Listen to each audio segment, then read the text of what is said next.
आप सभी का स्वागत है हिंदी नॉवेल स्टोरी एक्सप्लेनर में। यहाँ पर हर एक स्टोरी आपको मैजिक सिस्टम रोमांस की एक जादुई सफर पे ले जाएगी। इस स्टोरी का सारा चरित्र स्थान घटना सब कुछ काल्पनिक है। इसे वास्तविकता से जोड़ने का प्रयास ना करें।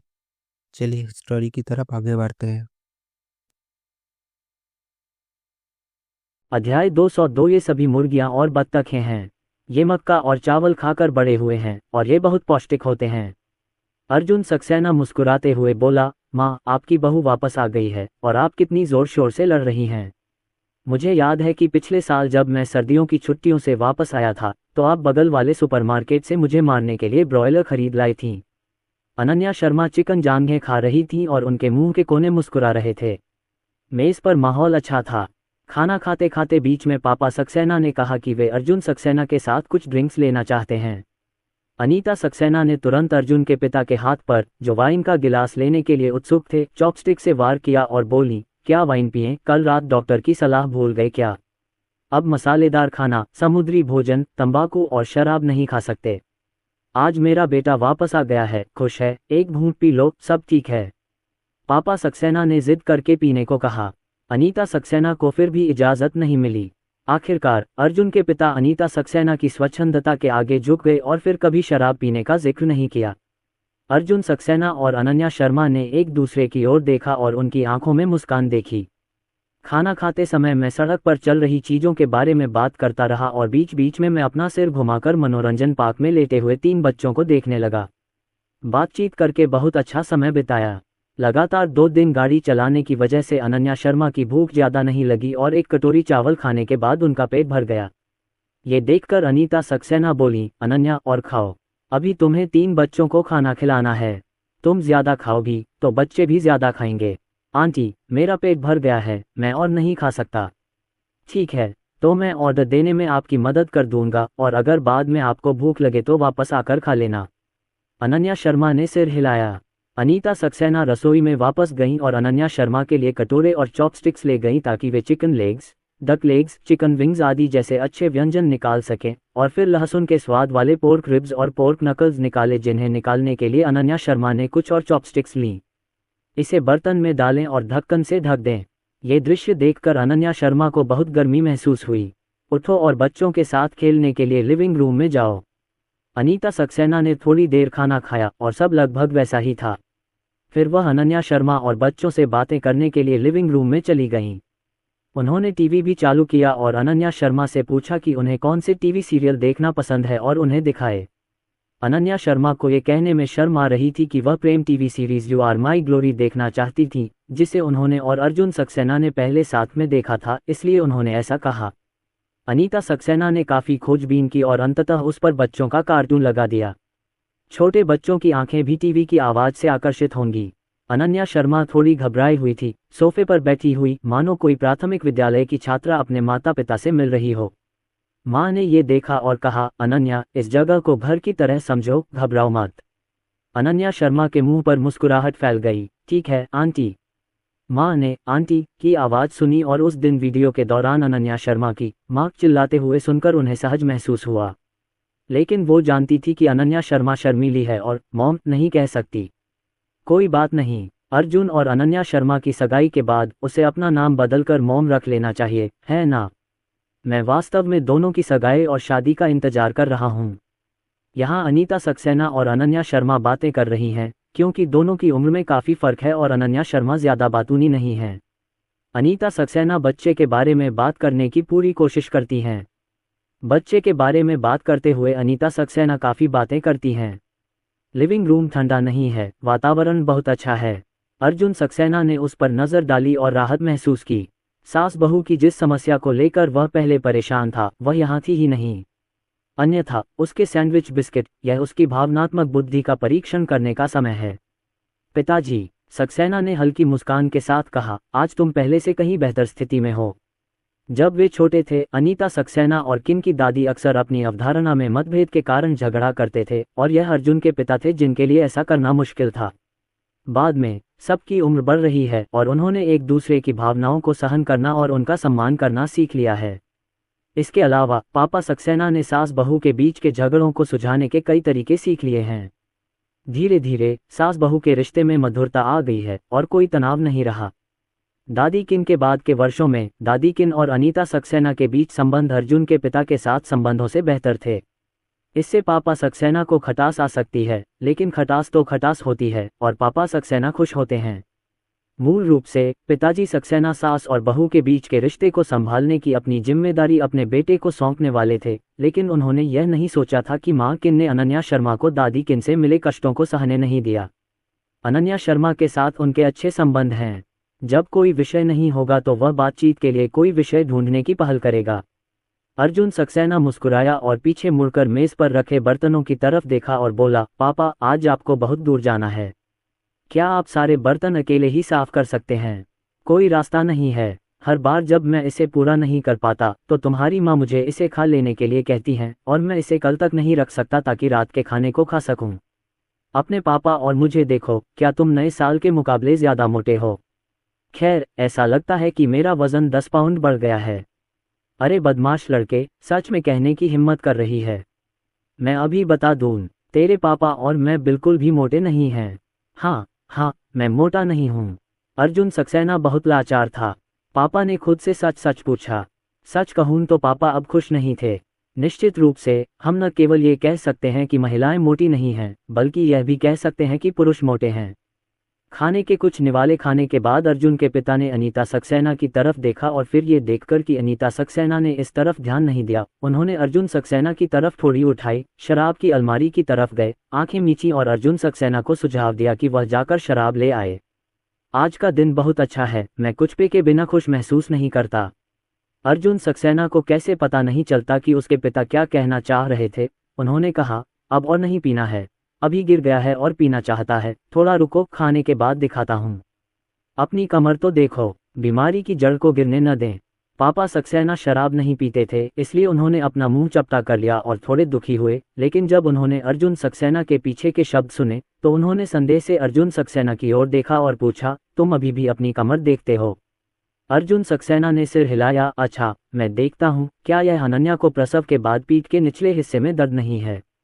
मैंने अभी एक पुराने अशोकपुरीय चिकित्सक से बात की है। मैं पहले अनन्या के घर गया था और मैंने अनन्या की मां को दिखाया था।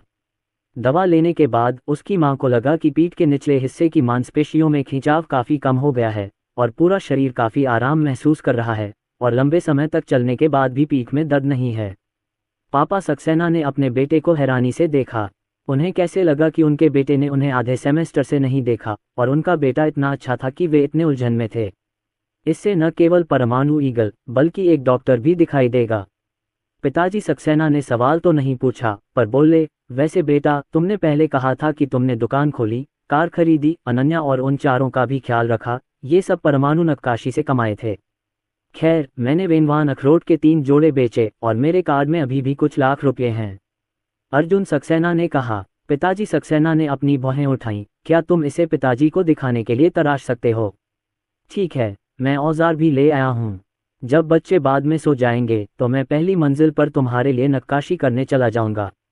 अर्जुन सक्सेना जानता था कि उसके माता पिता को यकीन ही नहीं होगा कि वह अचानक नक्काशी कर लेगा और नक्काशीदार कलाकृतियां बहुत अधिक कीमत पर बिक सकती हैं। इसलिए उन्होंने पहले से ही तैयारी कर ली थी और कार में सभी परमाणु नक्काशी उपकरण ले आए थे।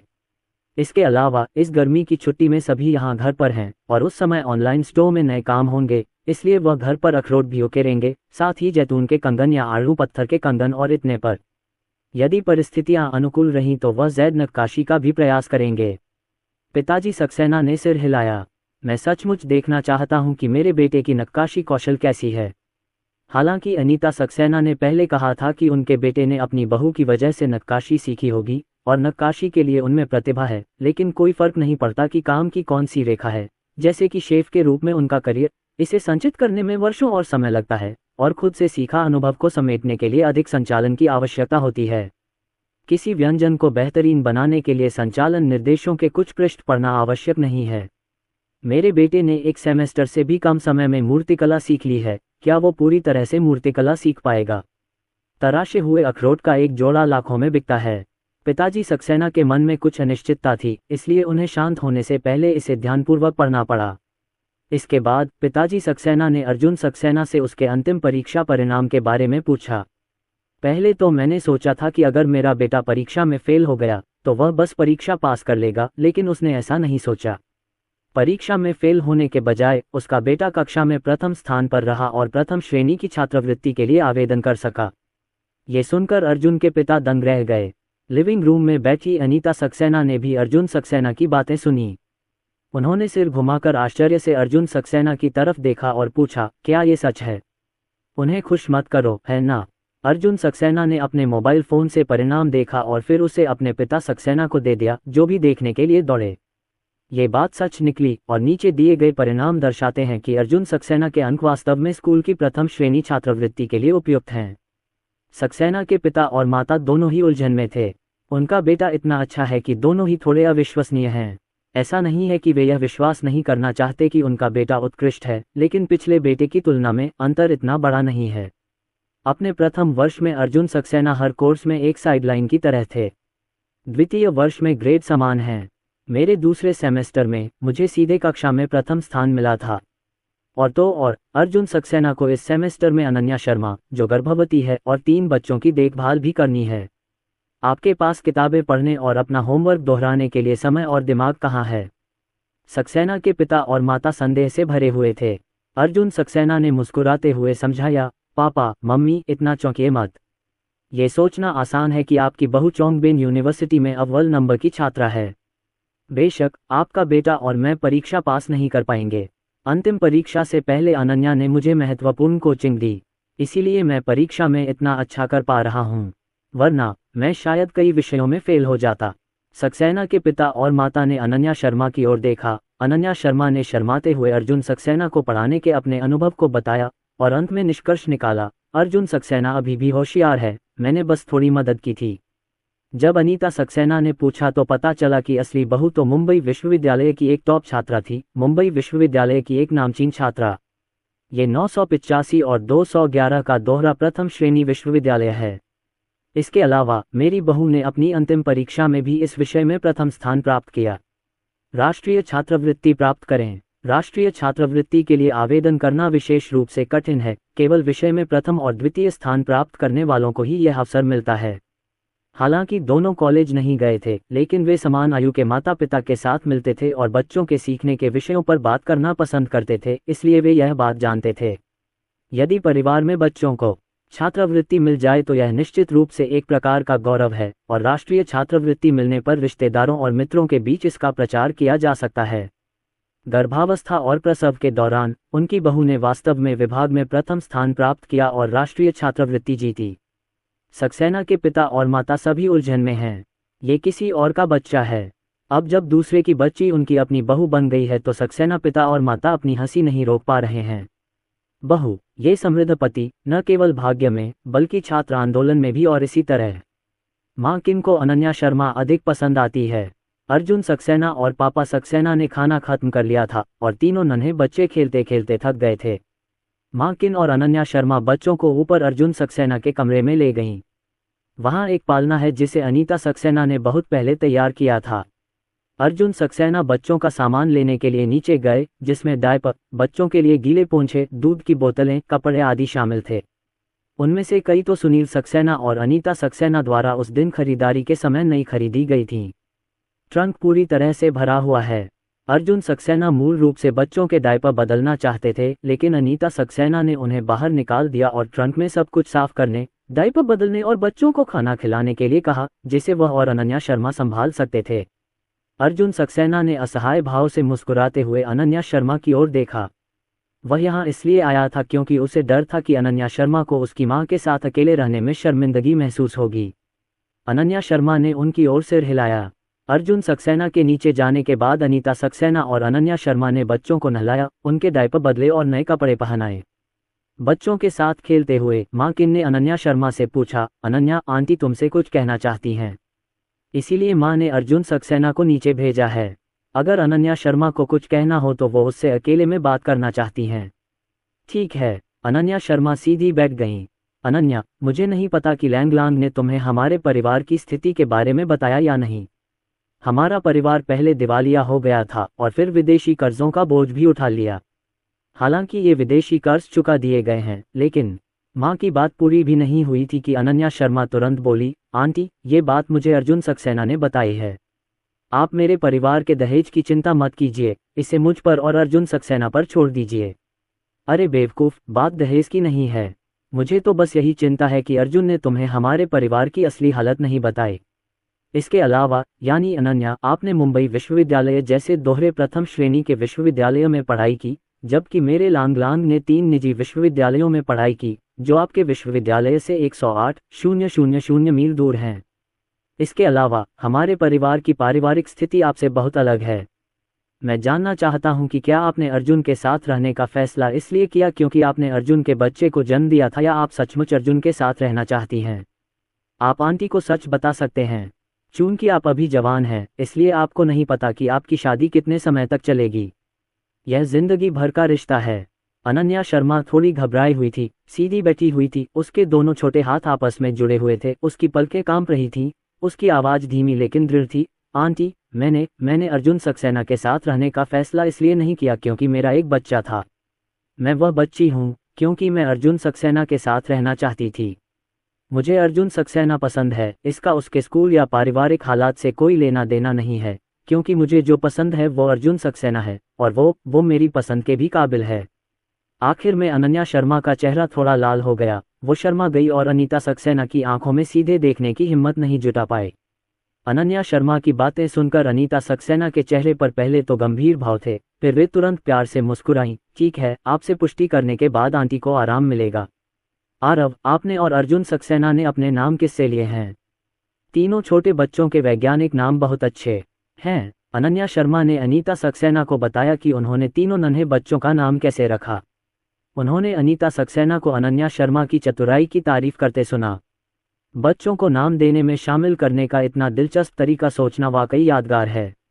ऊपर अनीता सक्सेना और अनन्या शर्मा बातें कर रही थीं। नीचे अर्जुन सक्सेना ने अपना सामान दूसरी मंजिल पर ले जाकर रख दिया और फिर अर्जुन के पिता को उनके माता पिता के कमरे में ले गया। आइए, कल पिताजी सक्सेना द्वारा किए गए विभिन्न निरीक्षणों पर नजर डालें। उन्होंने हर रिपोर्ट और फिल्मांकन को बहुत बारीकी से पढ़ा। अगर उन्हें कुछ मेडिकल शब्द और फिल्मांकन से जुड़े विचार समझ नहीं आते, तो वे अपने मोबाइल फ़ोन पर बाइडू या शरेचेट पर खोज करते। अंततः इन रिपोर्टों को पढ़ने के बाद उसने सिर हिलाया और कहा, ये वास्तव में कोई बड़ी समस्या नहीं है पिताजी, मैं आपको लेटने में मदद करूंगा और आपको आपके कूल्हे की हड्डियों की स्थिति दिखाऊंगा। पिताजी सक्सेना ने देखा कि अर्जुन सक्सेना ने रिपोर्ट को गंभीरता से पढ़ा और वे स्वयं भी इंटरनेट पर वीडियो देखकर जानकारी पढ़ना सीखते थे। इससे उसे बहुत धक्का लगा, क्योंकि वह और अनीता सक्सेना अस्पताल में जांच रिपोर्ट और फिल्में पढ़ने में पूरी तरह से असमर्थ थे, इसलिए उन्हें वे सब डॉक्टर को दिखाना पड़ता था और डॉक्टर उन्हें समझाते थे ताकि वे समझ सकें। मेरे बेटे, इस आधे सत्र में हम दोनों एक दूसरे से नहीं मिले। वाकई बहुत कुछ बदल गया है। उन्होंने ज़्यादा कुछ नहीं कहा और अर्जुन सक्सेना की मदद से बिस्तर पर लेट गए। अर्जुन सक्सेना ने पिताजी सक्सेना की कूल्हे की हड्डी की जांच करने के बाद एक जगह दबाया और पिताजी सक्सेना से दर्द के बारे में पूछा। अंत में उसने निष्कर्ष निकाला, कूल्हे की हड्डी वास्तव में क्षतिग्रस्त नहीं हुई है, लेकिन कमर की मांसपेशियों में खिंचाव है। पिताजी, मैं पहले आपकी मालिश करूंगा और फिर बाद में आपको दवा लिखूंगा। मैं आपके लिए दवा लेने अशोकपुरिया दवाखाने जाऊंगा। दवा वापस लाने के बाद माँ को बता दूं कि मैं इसे आपके लिए भून दूंगा, क्योंकि शुरुआती सालों में जब पापा सक्सेना कोई बड़े बॉस नहीं थे, तो वो खुद ही सब कुछ संभालते थे। अगर वो कोई रेस्टोरेंट भी खोलते तो उसकी जिम्मेदारी खुद ही लेते थे। बाद में उन्होंने प्रशिक्षुओं को भी स्वीकार कर लिया। जब ज़्यादा से ज़्यादा रेस्टोरेंट खुल गए तो पापा सक्सेना ने सब कुछ छोड़ दिया। अपने बॉस खुद बनो। हालांकि शेफ के रूप में अपने शुरुआती वर्षों में उन्हें कमर की मांसपेशियों में खिंचाव की समस्या हो गई थी। रेस्तरां में रखे लोहे के बर्तन बहुत बड़े और भारी होते हैं और बर्तन को फेंकने और तौलने के लिए हाथ और कमर की बहुत ताकत की आवश्यकता होती है। पहले जब व्यापार फल फूल रहा था तो पिताजी सक्सेना सारा दिन खाना बनाते रहते थे। एक व्यस्त दिन के बाद रात में मेरी कमर लगभग सीधी नहीं हो पाती है, लेकिन जब मैं उस दिन कमाए गए पैसे को देखता हूँ तो मैं भविष्य के लिए उम्मीदों और लालसा से भर जाता हूँ और मेरी कमर कम दर्दनाक लगती है। हालांकि शरीर पर लगी समस्याओं के निशान बड़े बॉस बनने के बाद भी अक्सर फिजियोथेरेपी की दुकान पर जाकर पीठ के निचले हिस्से की फिजियोथेरेपी करवाते हैं, लेकिन इससे थोड़ा ही आराम मिलता है। ज़्यादा भारी काम करने के बाद ये फिर से पीठ दर्द का कारण बन जाएगा। उदाहरण के लिए, दिवालियापन के बाद पिछले 5 वर्षों में वह थका हुआ था और उसकी पीठ के निचले हिस्से में फिर से दर्द होने लगा था। लेकिन दिवालिया होने के कारण वह फिजियोथेरेपी की दुकान पर फिजियोथेरेपी करवाने के लिए पैसे खर्च करने से हिचकिचा रहा था। शाम को उसने अनीता सक्सेना से कहा कि वह उसे हुआंग दाओई एक्टिव ऑयल या कुसुम तेल की मालिश कर दे या प्लास्टर वगैरह लगा दे ताकि कुछ आराम मिल सके। अर्जुन सक्सेना की मालिश तकनीक को महसूस करने के बाद पिताजी सक्सेना थोड़ा आश्चर्यचकित हुए, क्योंकि इससे पहले जब वह अमीर थे तो उन्होंने इस तरह की मालिश नहीं की थी, इसलिए पिताजी सक्सेना को अभी भी इसके बारे में थोड़ा बहुत पता था। विशेष रूप से थोड़ी देर बाद मुझे पीठ के निचले हिस्से में गर्मी महसूस हुई, जो निश्चित रूप से सही मालिश तकनीक का परिणाम था। क्योंकि यदि मालिश की तकनीक और एक्यूपॉइंट सही नहीं है तो भले ही आप 3 घंटे तक मालिश करें, बुखार नहीं आएगा। हालांकि यदि एक्यूपंक्चर बिंदु सही है तो बुखार बहुत तेज होगा। कमर गर्म होने के बाद दर्द भी कम हो गया था और बहुत आराम भी मिला। पापा सक्सेना अर्जुन सक्सेना की तारीफ किए बिना नहीं रह सके। अर्जुन, तुमने ये कला किस उस्ताद से सीखी है? बिल्कुल सही, अर्जुन सक्सेना ने मुस्कुराते हुए जवाब दिया, झोंगहाई के एक पुराने अशोकप्रिय चिकित्सक। फिर जब तुम झोंगहाई वापस जाओ तो वहां जरूर जाना। पिताजी तुम्हारे लिए कुछ उपहार तैयार करेंगे। इस बूढ़े अशोकप्रिय वैद्य ने अपनी सारी पुश्तैनी कारीगरी तुम्हें दी है ना? पिताजी सक्सेना ने कहा। अर्जुन सक्सेना मुस्कुराए और अर्जुन के पिता से बातचीत करने लगे।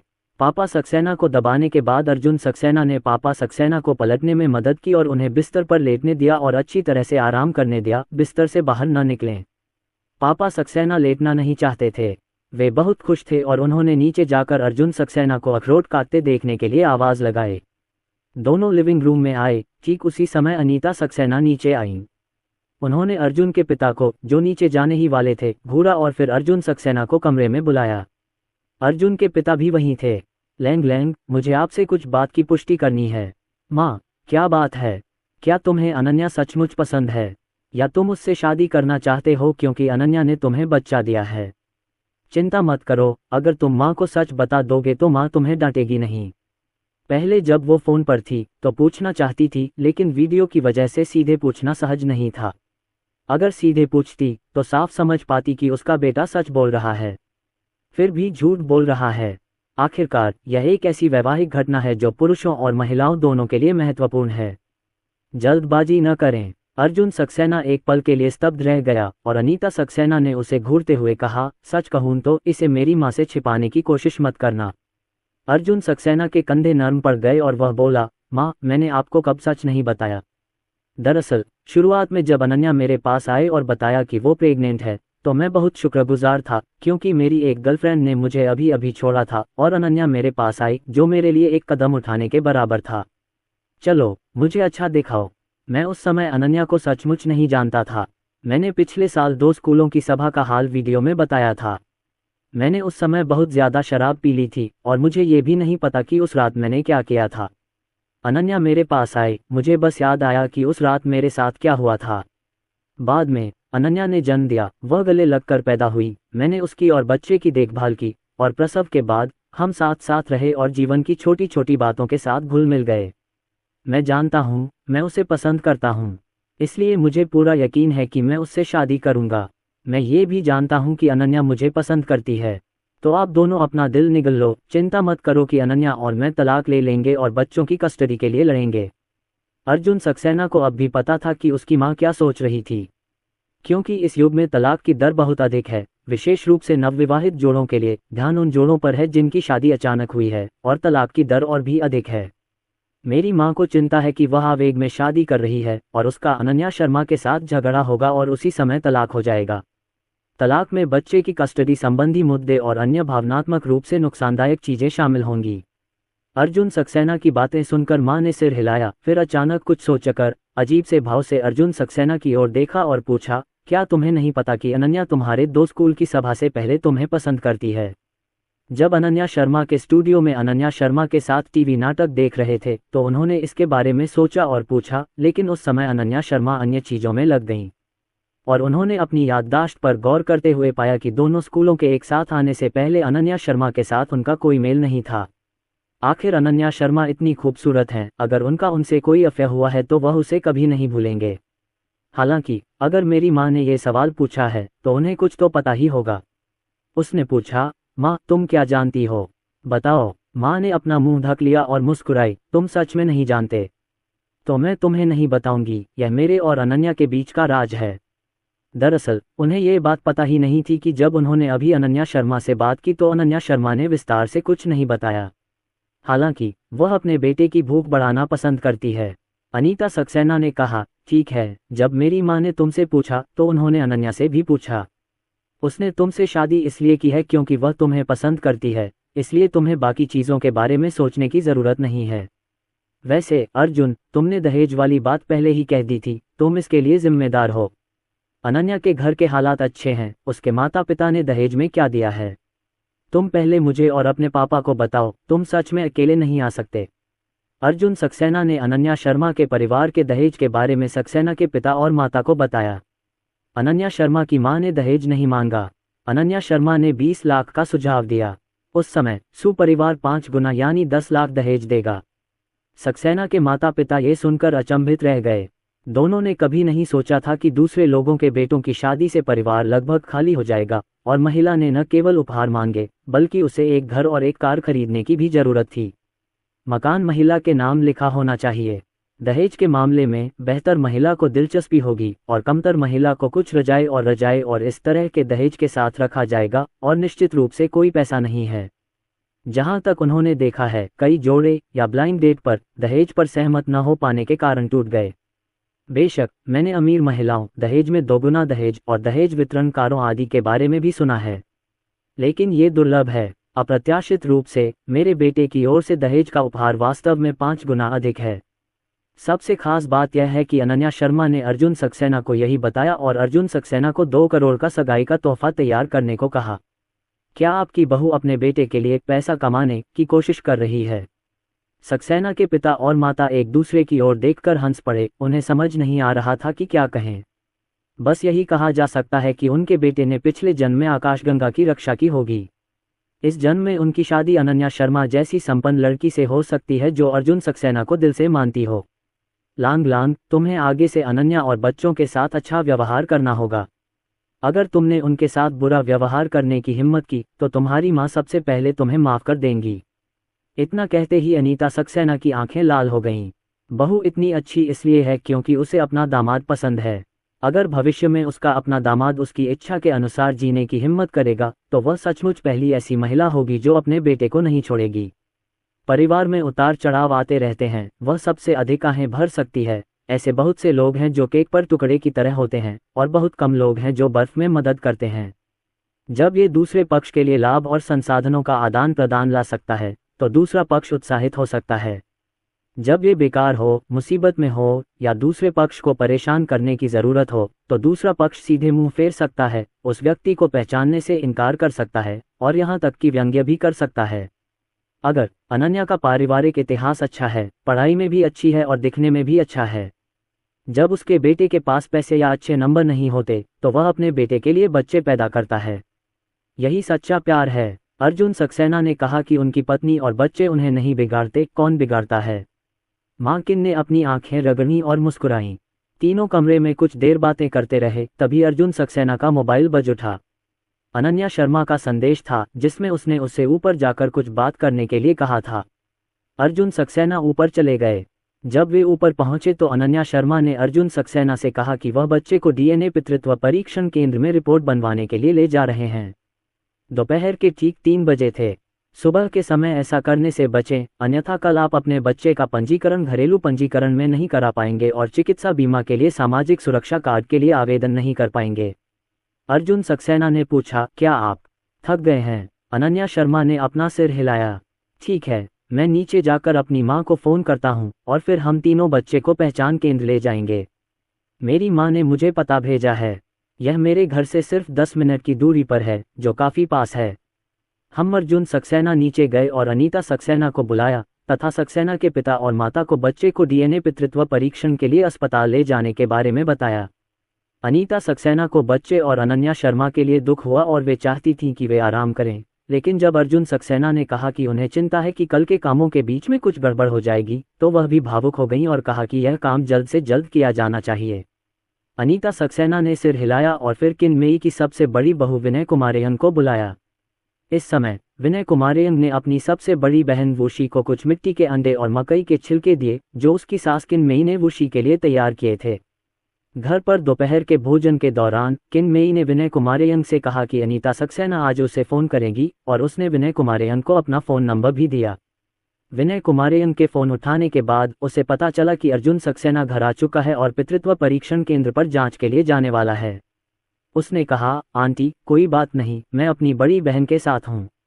जब आप परीक्षण केंद्र के लॉबी में पहुँचे तो मुझे बता दीजिएगा, फ़ोन कर दीजिएगा, मैं आपको ले जाऊँगा।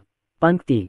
फ़ोन रखने के बाद अनीता सक्सेना और अर्जुन सक्सेना अनन्या शर्मा के साथ ऊपर चले गए। दोनों ने एक एक बच्चा गोद में लिया हुआ था।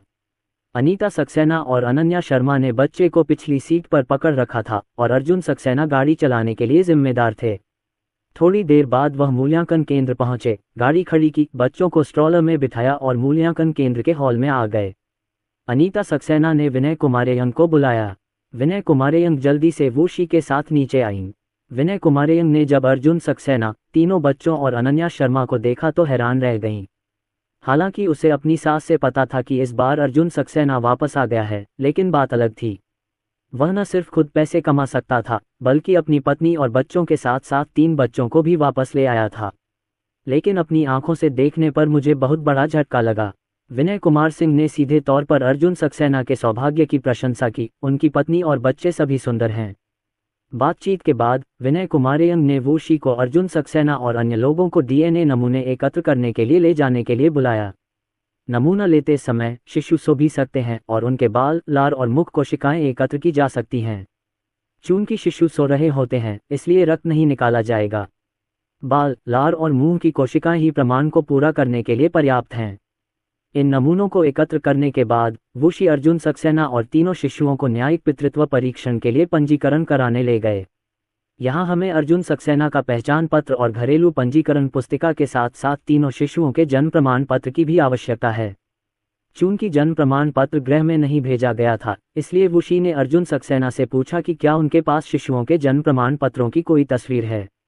अनन्या शर्मा ने कहा, हाँ। अनन्या शर्मा ने अपने मोबाइल फ़ोन से तीनों शिशुओं के जन्म प्रमाण पत्रों की तस्वीरें निकाली और उन्हें वुशी को सौंप दिया, जिन्होंने सिर हिलाकर कहा कि वे तस्वीरों का प्रिंट आउट ले सकते हैं। ये प्रमाणित किए जाने वाले व्यक्ति की पहचान सत्यापित करने के लिए है, क्योंकि घरेलू पंजीकरण के लिए प्रयुक्त पितृत्व परीक्षण एक न्यायिक पितृत्व परीक्षण है जो गुमनाम रूप से नहीं किया जा सकता बल्कि वास्तविक नाम से किया जाना चाहिए। पहचान सामग्री तैयार होने के बाद अर्जुन सक्सेना और शिशुओं की तस्वीरें ली जाएंगी और उनके फिंगरप्रिंट दर्ज किए जाएंगे। फोटो लेने के लिए आपको तीनों बच्चों के जागने का इंतजार करना होगा और सबसे पहले अर्जुन सक्सेना के लिए उनके फिंगरप्रिंट दर्ज करने होंगे। जब बच्चे अपनी उंगलियों के निशान दर्ज करने के बाद होश में आए तो अनीता सक्सेना को सक्सेना परिवार की दूसरी, तीसरी और चौथी बहनों से एक के बाद एक फ़ोन आने लगे। अर्जुन सक्सेना आज अपनी पत्नी और बच्चों को घर ले आए और दूसरी बहन और अन्य लोगों को भी इसके बारे में पता चला। किनमेई ने उन्हें नहीं बताया बल्कि पड़ोसियों ने 10-10 करके यह बात आगे बढ़ाई। ये सभी पड़ोसी किंजिया गांव से आए हुए घर थे। इसके अलावा अर्जुन सक्सेना न केवल एक खूबसूरत पत्नी और 3 बच्चों को वापस लाया बल्कि एक 6-10 बच्चों को भी वापस लाया। 1 लाख से ज़्यादा BMW कारें वापस आईं। अब बातचीत के लिए व्हाट्सएप का इस्तेमाल लोकप्रिय हो गया है और व्हाट्सएप ग्रुप आदि के बारे में सक्सेना परिवार की दूसरी बहन और अन्य लोगों को जल्द ही पता चल जाएगा। स्थिति के बारे में पूछने के लिए फ़ोन किया, ये जानते हुए कि वे पितृत्व परीक्षण केंद्र पर हैं। सक्सेना परिवार की दूसरी बहन ने गहरी आवाज़ में कहा, अच्छा, परीक्षण तो होना ही है, मुझे बुरा मत कहो, अब तो बहुत से लोग पिता बनना चाहते हैं, इसलिए मैंने करवा लिया। पितृत्व परीक्षण, उनमें से 30% जैविक नहीं होते। इसके अलावा आपके परिवार की यह महिला आपके परिवार के लांग में तब आई थी जब उसका पेट बड़ा हो गया था और वह बच्चे को जन्म देने वाली थी। हालांकि मैं ठीक से बोल नहीं पाता, लेकिन बहुत मुमकिन है कि आपके परिवार का लांग कोई पिकअप मैन हो। सक्सेना परिवार की दूसरी बहन नंदिनी सक्सेना के शब्दों से अनीता सक्सेना का सिर अचानक चकरा गया, उनका रक्तचाप बढ़ गया और वे लगभग बेहोश हो गईं। दूसरी बहन, मुझे यहाँ कुछ काम है, पहले फ़ोन रख दो। अगर वो यहाँ नंदिनी सक्सेना से बात करती तो अनन्या शर्मा उनकी बात सुनती। अनन्या शर्मा को ये सुनकर बहुत बुरा लगता और वो ज़रूर आहत होती, इसलिए उसने जल्दी से फ़ोन रख दिया। फिर वह पितृत्व परीक्षण के शीघ्र परिणामों की प्रतीक्षा करने लगी ताकि वह भोज शुरू करने से पहले इन लोगों को अपना मुंह साफ करने दे सके। ऐसी बातें कहने से बचे जो अनन्या शर्मा को असहज महसूस कराएं। वह इसे बर्दाश्त नहीं कर सकी। बच्चे की मां अनन्या शर्मा की तो बात ही छोड़िए, ये तो बताने की ज़रूरत ही नहीं कि आरव को भी अपने बेटे के ही ढांचे में ढाला गया है। बच्चा उनका अपना बेटा है या नहीं, ये बात तो साफ है और अब कोई पुरानी बात नहीं रही। अब सबके विचार खुले हैं और सिंगल मदर्स के साथ कोई भेदभाव नहीं होगा। इसके अलावा अनन्या शर्मा के परिवार की पारिवारिक पृष्ठभूमि अच्छी है। अगर आप वाकई बच्चे को पालना चाहते हैं तो आप उसे घर पर ही पाल सकते हैं। अनुमान है कि अनन्या शर्मा के माता पिता भी बहुत खुश हैं। इसके अलावा बच्चे का नाम उनके परिवार के लैंडलाइन पर लिखा गया है और अब घर के पंजीकरण के लिए पितृत्व परीक्षण की आवश्यकता है। अनन्या शर्मा बिल्कुल भी परेशान नहीं है और इसे पहले करने की पहल भी करती हैं ताकि बच्चे पहले घर के पंजीकरण के लिए पहुंच सकें और अच्छा चिकित्सा बीमा, ताकि तीनों बच्चे इस वर्ष चिकित्सा बीमा उपचार का आनंद ले सकें, जिससे परिवार के लिए पैसे की बचत हो सके। दहेज के बारे में भी मैंने उनका पक्ष सोचा। इतनी अच्छी बहू तो लालटेन लेकर भी मिलना मुश्किल है। सक्सेना परिवार की दूसरी बहन ने तो गुस्से से आंखें लाल करते हुए यह बात कह भी दी। माँ, क्या हुआ? अर्जुन सक्सेना अनीता सक्सेना के पास गया और पूछा। अनीता सक्सेना ने जल्दी से अपनी आंखें पोंछीं, मुस्कुराई और बोली, कोई बात नहीं, शायद इसलिए क्योंकि मैं कल रात तुम्हारे परिवार के वापस आने के बारे में सोचकर ही बहुत उत्साहित थी। मुझे ठीक से नींद नहीं आई थी और मेरी आंखें थोड़ी असहज थीं। अर्जुन सक्सेना ने ज्यादा कुछ नहीं पूछा। वह शायद कुछ अनुमान लगा सके क्योंकि उसने अभी अनीता सक्सेना को दूसरी बहन कहते सुना था। यह उसकी दूसरी चाची का फोन होना चाहिए। माँ, आप आराम करें। इतना कहकर अर्जुन सक्सेना ने माँ की पीठ सहलाए। तीनों बच्चों को एक एक करके जागने में ज्यादा समय नहीं लगा। जैसे ही छोटा बच्चा उठा उसने पाया कि सोने से पहले का माहौल अलग था और वह तुरंत रो पड़ा। अर्जुन सक्सेना और अनन्या शर्मा ने बारी बारी से बच्चे को सहलाया। अर्जुन सक्सेना ने बहुत ही पेशेवर तरीके से बच्चे को सहलाया और विनय कुमाइन ने मुस्कुराते हुए कहा, अर्जुन, पिता बनने के बाद यह अलग है, आप बच्चे की देखभाल करने में बहुत अच्छे हैं। जब मैंने शियाओयू को जन्म दिया तो तुम्हारी चचेरी बहन बच्चे को गोद में भी नहीं ले पा रही थी, उसे सहलाना तो दूर की बात थी। जब भी बच्चा रोता तुम्हारी चचेरी बहन करवट लेकर लेट जाती और सोने का नाटक करती। आपके चचेरे भाई ने एक बार भी बच्चे का डायपर नहीं बदला। अर्जुन सक्सेना को सचमुच समझ नहीं आ रहा था कि इसका क्या जवाब दे। माँ ने मुस्कुराते हुए जवाब दिया, बीते दिनों के मुश्किल दिनों को मत देखो। उस समय तांग फैंग समझदार नहीं था और अपनी पत्नी का लिहाज करना नहीं जानता था।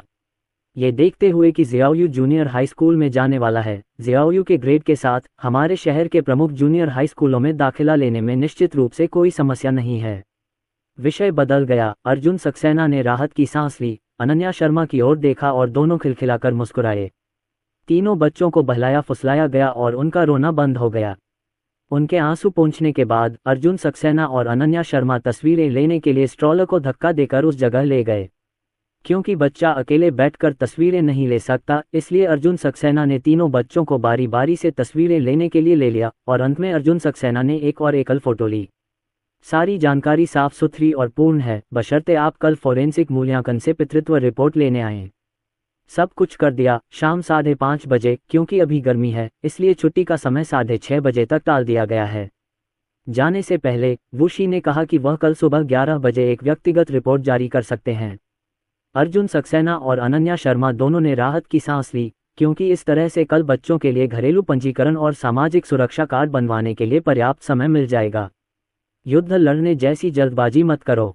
जब माँ वुशी और विनय कुमारेयंग से विनम्रता से बात कर रही थीं, अर्जुन सक्सेना ने अनन्या शर्मा के कान के पास जाकर धीमी आवाज में कहा, अनन्या, तुम सचमुच बहुत विचारशील हो।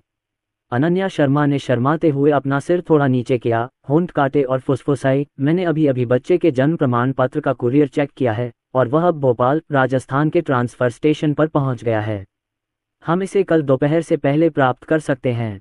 पितृत्व परीक्षण केंद्र का काम निपटा कर घर लौटने के बाद अनीता सक्सेना ने अर्जुन सक्सेना और अनन्या शर्मा से कहा कि वे आरव और बाकी बच्चों को दूसरी मंजिल पर बने लिविंग रूम में मनोरंजन पार्क में ले जाएं। उन्होंने निगरानी में मदद की और अर्जुन सक्सेना और अनन्या शर्मा को ऊपर जाकर आराम करने और खाने का इंतजार करने को कहा। रात के खाने के समय उन्हें बुलाने के लिए ऊपर चले जाना।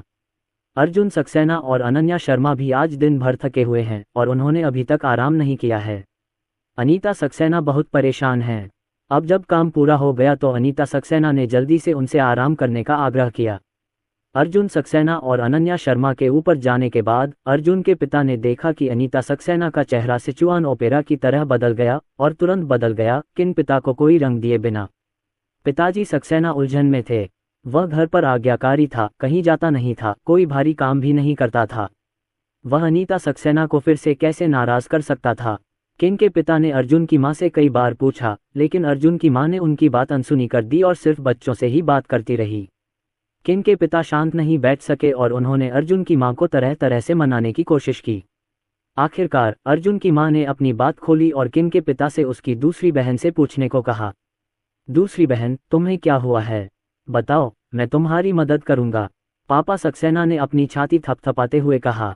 अनीता सक्सेना ने ऊपर की ओर देखा और उन्हें डर था कि कहीं बच्चे बड़ों की बात समझ न जाएं। उन्होंने अपनी आवाज़ धीमी करके अर्जुन के पिता के कान के पास रखी और अर्जुन के पिता से वही कहा जो नंदिनी सक्सेना ने उनसे कठोर चेहरे से कहा था। पिताजी सक्सेना ने धीमी आवाज में डांटा, ये नंदिनी सक्सेना सचमुच अपने मुंह पर नियंत्रण नहीं रख सकती, कुछ भी बोल सकती है। फिर पापा सक्सेना ने अनीता सक्सेना को समझाते हुए कहा, ठीक है, तुम उस पर गुस्सा क्यों हो रही हो, वो ऐसी ही है, ज्यादा पढ़ती नहीं, ज्यादा सोचती नहीं। हो सकता है उसकी मेहरबानी हो, या हो सकता है कि हमारे परिवार के लिए वो खट्टी हो, इसलिए उसे उस नज़र से मत जानो।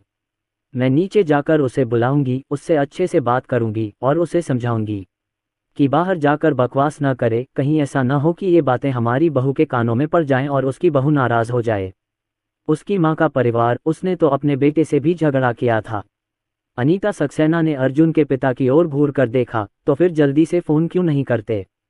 पिताजी सक्सेना फ़ोन करने के लिए एक शांत और खाली जगह खोजने नीचे चले गए, क्योंकि यह निश्चित रूप से किसी को सुनने के लिए नहीं है।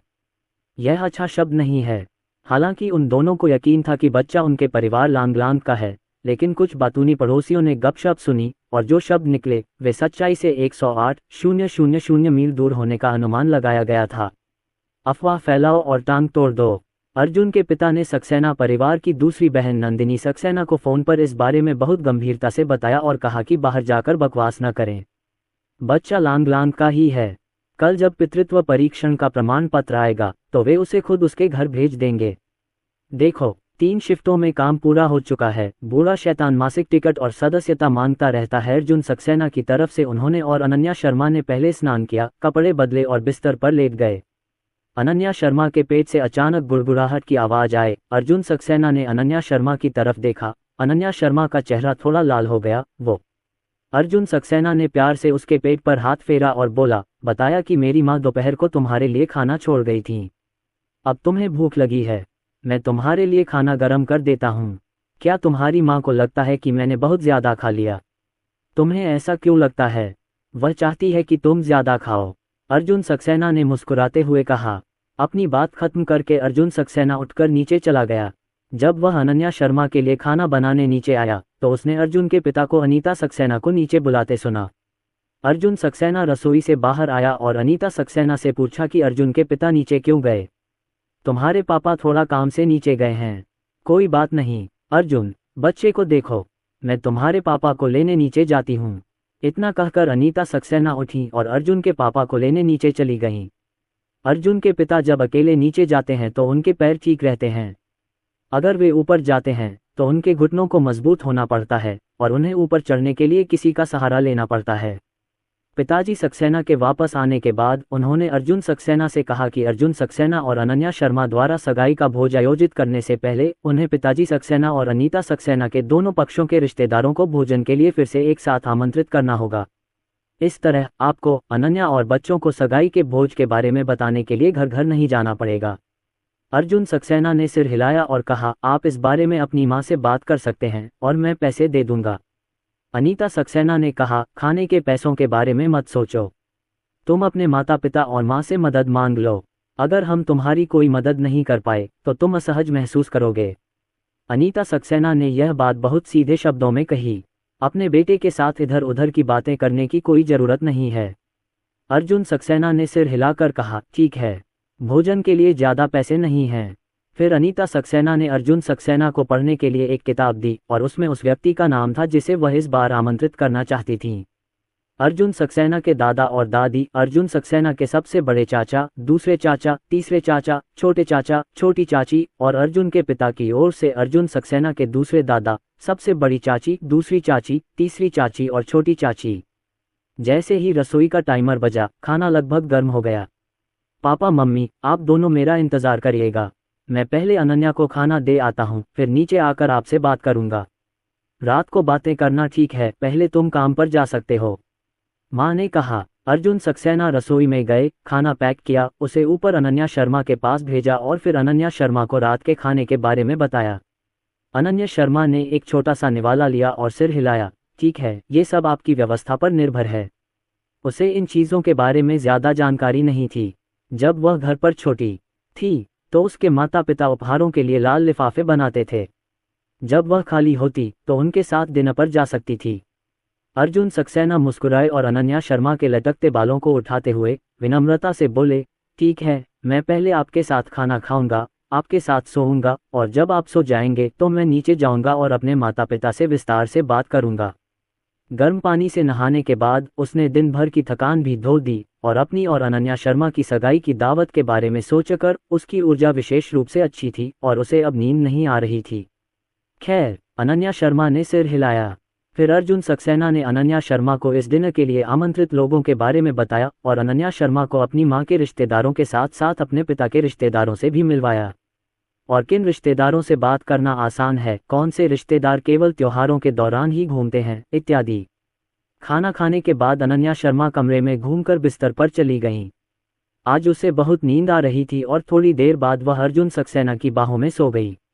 अर्जुन सक्सेना ने उसे गले लगा लिया और उसे गहरी नींद में सोते हुए देखा। धीरे से उसके गाल को चूमा, फिर धीरे से उठकर बिस्तर से बाहर आ गया। उसने फिर से धीरे से दरवाज़ा बंद कर दिया और फिर नीचे लिविंग रूम में चला गया। इस समय अनीता सक्सेना रेंगने वाली चटाई पर बैठी रिया को पकड़े हुए खेल रही है और पलट रही है। छोटी बच्ची के चेहरे पर एक प्यारी सी मुस्कान है। रिया को पलटने का अभ्यास कराते हुए अनीता सक्सेना ने हंसते हुए अपनी पोती को चिढ़ाते हुए कहा, मेरी रिया को देखो, वह कितनी प्यारी है, उसे पलटने का खेल खेलना बहुत पसंद है ना? बहुत आरामदायक है ना? मेरा परिवार रिया पलट जाएगा, यह अद्भुत है। छोटे लड़के ने अपनी दादी की ओर देखा और अधिक मधुरता से मुस्कुराया। माँ ने अर्जुन सक्सेना को आते देखा और मुस्कुराते हुए उससे कहा, अर्जुन, तुम्हें और अनन्या को अक्सर इनकी तारीफ करनी पड़ती है। हो सकता है इस समय वे हमारी बातें ठीक से न समझ पाएं, लेकिन वे ये तो समझ सकते हैं कि मेरी तारीफ हुई है, लेकिन मेरी तारीफ नहीं हुई है। छोटे बच्चों को प्रशंसा मिलती है और वे अच्छे मूड में रहते हैं, जो उनके शारीरिक और मानसिक विकास के लिए बहुत अच्छा है। और ये बात, ठीक है माँ, मैं इसे नोट कर लूँगा। अर्जुन सक्सेना भी मुस्कुराते हुए मनोरंजन पार्क में चला गया। आरव और यूटोंग ने बाबा को आते देखा और अपने नन्हे हाथ आगे बढ़ा दिए। अर्जुन सक्सेना रेंगने वाली चटाई पर बैठ गए और एक हाथ में एक को उठा लिया और सक्सेना पिता और माँ के साथ बातचीत करते हुए उन्हें छेड़ने लगे। चैट का विषय यह है कि डिनर पार्टी किस दिन होगी। हालांकि वह और अनन्या शर्मा गर्मियों की छुट्टियों पर हैं, लेकिन जो लोग काम पर हैं उनके पास सर्दियों और गर्मियों की छुट्टियां नहीं हैं, इसलिए उन्हें सप्ताहांत का दिन चुनना पड़ता है ताकि सभी को रात के खाने के लिए आने का समय मिल सके। सप्ताहांत चुने, लेकिन शुभ दिन भी चुने। अंतिम तिथि 18 जुलाई रविवार है और ये दिन भी शुभ है। फिर होटल का चुनाव हुआ। होटल वालों ने ज़्यादा चर्चा नहीं की और सीधे लखनऊ के सबसे अच्छे विंधम होटल को चुन लिया। अनीता सक्सेना ने विंधम होटल में काम करने वाले अपने एक परिचित को फ़ोन किया और 18 जुलाई के बॉक्स के लिए आरक्षण कराया तथा सबसे बड़ा luxury box fuse pavilion book किया, जिसमें 40 लोग बैठ सकते हैं। तारीख और होटल तय करने के बाद सक्सेना के पिता और माता दोनों पक्षों के रिश्तेदारों को बुलाकर मामले की औपचारिक सूचना देने के लिए जिम्मेदार हैं। ऊपर जब अनन्या शर्मा लगभग 7 बजे तक सोती रही तो फोन की घंटी बजी और उसकी नींद खुल गई। उसने हड़बड़ाकर आंखें खोलीं, आंखें मलीं, फिर बेडसाइड टेबल पर रखा मोबाइल फ़ोन उठाया। जब उसने देखा कि उसकी माँ का वीडियो कॉल था तो उसकी नींद अचानक खुल गई। जल्दी से बिस्तर से उठें, अपने कपड़े व्यवस्थित करें, एक अच्छा बैकग्राउंड बोर्ड चुनें और फिर अनीता सक्सेना के वीडियो को स्वीकार करें। वीडियो कनेक्ट हुआ। अनीता सक्सेना ने अनन्या शर्मा के पीछे की स्थिति देखी और मुस्कुराते हुए पूछा, अनन्या, आप कमरे में कहाँ हैं? खैर, अर्जुन सक्सेना के कमरे में। क्या अर्जुन सक्सेना कमरे में है?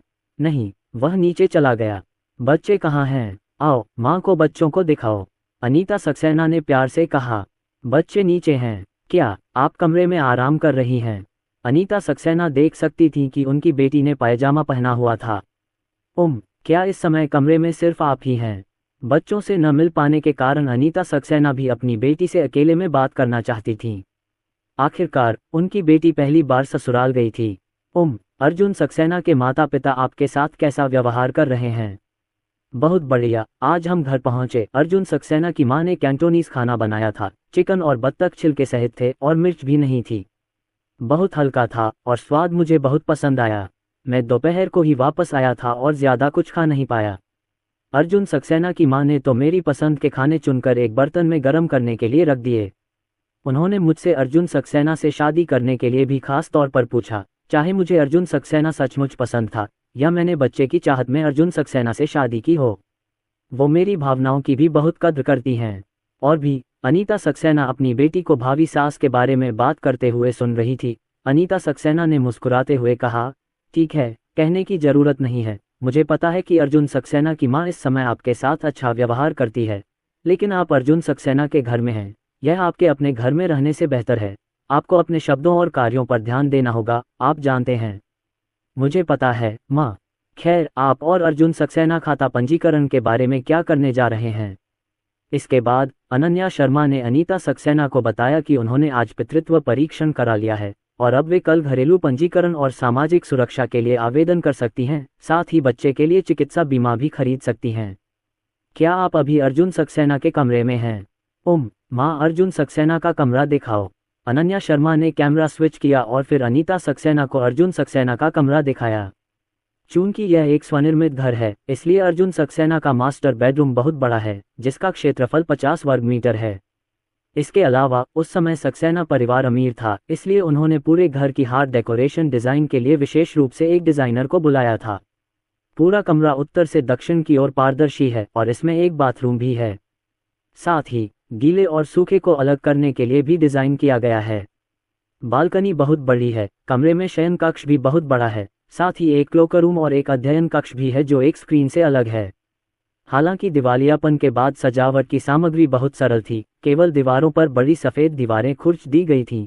जमीन पर लकड़ी के फर्श बिछाए गए थे और अलमारी बनाने के लिए एक बढ़ई को काम पर रखा गया था और बिस्तर भी लकड़ी के बिस्तर थे। लेकिन पूरे कमरे में सादगी और आराम का भाव दिखता है। कमरे में 3 पालने हैं और यह भीड़भाड़ वाला नहीं लगता। इसमें जगह का एहसास होता है। यहाँ लेटना बहुत आरामदायक होगा और उदास भी नहीं होना पड़ेगा। अनीता सक्सेना अर्जुन सक्सेना के परिवार की स्थिति जानती थीं। शुरुआत में उन्होंने अर्जुन सक्सेना के घर के बारे में सोचा था कि यह बहुत छोटा घर होगा, लेकिन उन्हें उम्मीद नहीं थी कि अर्जुन सक्सेना का कमरा इतना बड़ा होगा और बाकी कमरे भी शायद इतने छोटे नहीं होंगे। बस सजावट सरल है। अनन्या शर्मा ने अनीता सक्सेना को बताया कि अर्जुन सक्सेना का मकान उस समय गांव के गृहग्राम में तोड़ी गई जमीन पर बना स्वनिर्मित मकान था। कुल मिलाकर 5 मंजिलें हैं। पहली मंजिल ऊंची है और इसकी ऊंचाई 3.5 मीटर होनी चाहिए। इसका इस्तेमाल एक दुकान बनाने और फल बेचने के लिए किया जाता है। दूसरी मंजिल पर अतिथि भोजन कक्ष और रसोई घर है। साथ ही सक्सेना के माता पिता का शयन कक्ष भी है। दूसरी मंजिल पर स्थित बैठक कक्ष 6 मीटर ऊंचा है। चूंकि उस समय सक्सेना परिवार काफी अमीर था, इसलिए उन्होंने जो घर डिजाइन किया था वह एक अमीर आदमी के विला के मानक के अनुरूप बनाया गया था। गनीमत रही कि उस समय सिविल निर्माण के दौरान ही सारी खिड़कियां खरीदकर लगा दी गईं, वरना अर्जुन सक्सेना के घर के डिजाइन में ब्रिज और एल्यूमिनियम तोड़ने में 300,000 से 400,000 रुपये खर्च होते। क्योंकि कपड़े सुखाने के लिए 5वीं मंजिल की सबसे ऊपरी मंजिल पर एक सनरूम भी है। एक लिफ्ट शाफ्ट भी डिजाइन किया गया था, लेकिन जब इसका नवीनीकरण किया गया तो परिवार के पास पैसे खत्म हो गए, इसलिए लिफ्ट शाफ्ट में खुलने वाले स्थान को अनीता सक्सेना द्वारा सीधे रेलिंग से घेर दिया गया और कोई लिफ्ट स्थापित नहीं की गई। आगे, पीछे, बाएं और दाएं तरफ आंगन हैं। जब मैंने ज़मीन खरीदी थी तो मैंने काफ़ी ज़्यादा ज़मीन खरीदी थी। बाएं और दाएं तरफ चलने के लिए जगह छोड़ी थी ताकि कमरे में चारों तरफ हवा और रोशनी के लिए खिड़कियां खोली जा सकें। सौभाग्य से जब मैं सिविल इंजीनियरिंग कर रहा था तो मैंने आगे और पीछे के आंगन का डिज़ाइन भी तैयार किया था। जिस जगह ग्रेनाइट बिछाया गया था वहां ग्रेनाइट बिछाया गया था और जहां फूल, घास और मछलियां डिज़ाइन की गई थी वह खाली और अछूती छोड़ दी गई थी। शुरुआत में सक्सेना के माता पिता ने सोचा कि वे बूढ़े हो जाएंगे और अपने शहर में ही रहेंगे, इसलिए उन्होंने एक बड़ा आंगन खरीद लिया। आगे, पीछे, बाएं और दाएं आंगन मिलाकर कुल 350 या 60 वर्ग मीटर जगह होती थी। दृश्य निरीक्षण से पता चलता है कि सामने का यार्ड 80 वर्ग मीटर है, बाएं और दाएं पक्ष मिलाकर 80 वर्ग मीटर हैं, तथा पिछला यार्ड 200 वर्ग मीटर है। उस समय सिविल निर्माण के दौरान यार्ड के पत्थर के खंभे और एल्यूमिनियम मिश्र धातु की बाड़ का काम पूरा हो गया था। अन्यथा अब ऐसा करने पर हजारों डॉलर खर्च होंगे। जिन स्थानों पर मैंने फूल, घास और मछली पालने के बारे में सोचा था वे अनीता सक्सेना द्वारा लगाए गए थे। अर्जुन सक्सेना के कमरे की बालकनी अर्धवृत्ताकार रूप में उभरी हुई है। यह एक खुली हवा वाली बालकनी है जिसका दृश्य क्षेत्र बहुत विस्तृत है। यहाँ खड़े होकर आप पिछवाड़े की स्थिति को सीधे देख सकते हैं। अनन्या शर्मा ने इसे अनीता सक्सेना को दिखाया। अनीता सक्सेना ने बड़े से पिछवाड़े और उसमें लगे सुव्यवस्थित सब्जियों के बगीचों को देखा। गर्मियों के सूर्यास्त के साथ वह दंग रह गईं। यहाँ ग्रामीण जीवन की अच्छी अनुभूति होती है। ये सुविधा उस बड़े शहर में उपलब्ध नहीं है जहाँ वे रहते हैं। और पिछवाड़े में सब्जी के बगीचे से ये देखा जा सकता है कि सक्सेना पिता और माँ मेहनती लोग हैं, क्योंकि सब्जी का बगीचा गंदा नहीं दिखता है, बल्कि उसमें सुंदरता का भाव है। पिछवाड़े में प्रत्येक सब्जी के प्लॉट का लेआउट भी बहुत सौंदर्यपूर्ण है और इसे शुरुआत में एक डिजाइनर द्वारा विशेष रूप से डिजाइन किया जाना चाहिए था। वीडियो में जो कुछ देखा गया उससे ये पता चलता है कि अर्जुन सक्सेना ने जो पहले कहा था वह सच था और उनका परिवार वास्तव में दिवालिया हो चुका था। अर्जुन सक्सेना की वर्तमान क्षमता के बारे में सोचते हुए उन्होंने सोचा कि सक्सेना परिवार को अपना गौरव पुनः प्राप्त करने में ज़्यादा समय नहीं लगेगा। उसने अनन्या शर्मा को सिर हिलाकर कहा, ठीक है, तुम जल्दी से खाना खा लो, मम्मी तुम्हें यही बता देंगी। बच्चों को बाद में ले जाना और जब समय मिले तो मम्मी के लिए एक वीडियो बनाना। मुझे अपने प्यारे पोते की याद आती है। ठीक है, अनन्या शर्मा ने सिर हिलाया। वीडियो बंद करने के बाद अनन्या शर्मा बिस्तर पर जाने के लिए तैयार नहीं थी। उसने स्तनपान के लिए उपयुक्त घरेलू कपड़े पहन लिए और बच्चों को देखने के लिए नीचे जाने वाली थी। अर्जुन सक्सेना ऊपर आए और उनकी मुलाकात अनन्या शर्मा से हुई, जिन्होंने दरवाजा खोला और बाहर आने ही वाली थीं। अच्छी नींद आए। अर्जुन सक्सेना अनन्या शर्मा के पास आए और पूछा। उनके हाथ स्वाभाविक रूप से अनन्या शर्मा की पतली कमर पर लिपट गए। अनन्या शर्मा ने सिर हिलाया। अच्छा, अभी अभी मेरी मम्मी ने एक वीडियो कॉल किया था। मैंने उनके साथ थोड़ी देर वीडियो बनाया और उन्हें तुम्हारा कमरा और तुम्हारा पिछवाड़ा दिखाया। तुम्हारी माँ ने क्या कहा? जब मैंने अपनी माँ को पिछवाड़े में देखा तो वह दंग रह गईं। उन्हें शायद उम्मीद नहीं थी कि आपका पिछवाड़ा इतना बड़ा होगा और चाचा चाची उसकी इतनी अच्छी तरह से देखभाल करते होंगे ताकि मैं और मेरे बच्चे अपना खाना स्वस्थ, प्रदूषण मुक्त सब्जियां और फल खा सकें। अर्जुन सक्सेना ने प्यार से अपनी छोटी सी नाक हिलाई। मैं तुम्हें कल खीरे तोड़ने ले चलूंगा। मेरी माँ ने इस साल खूब खीरे बोए हैं। खीरे की बात कहते हुए अनन्या शर्मा का चेहरा शर्म से लाल हो गया। उसने धीरे से अर्जुन सक्सेना को धक्का दिया, कमरे के दरवाजे की दिशा में देखा, आवाज धीमी की और शर्माते हुए बोली, चुप रहो। तुम कहाँ चले गए थे? अर्जुन सक्सेना ने हल्की मुस्कान के साथ पूछा।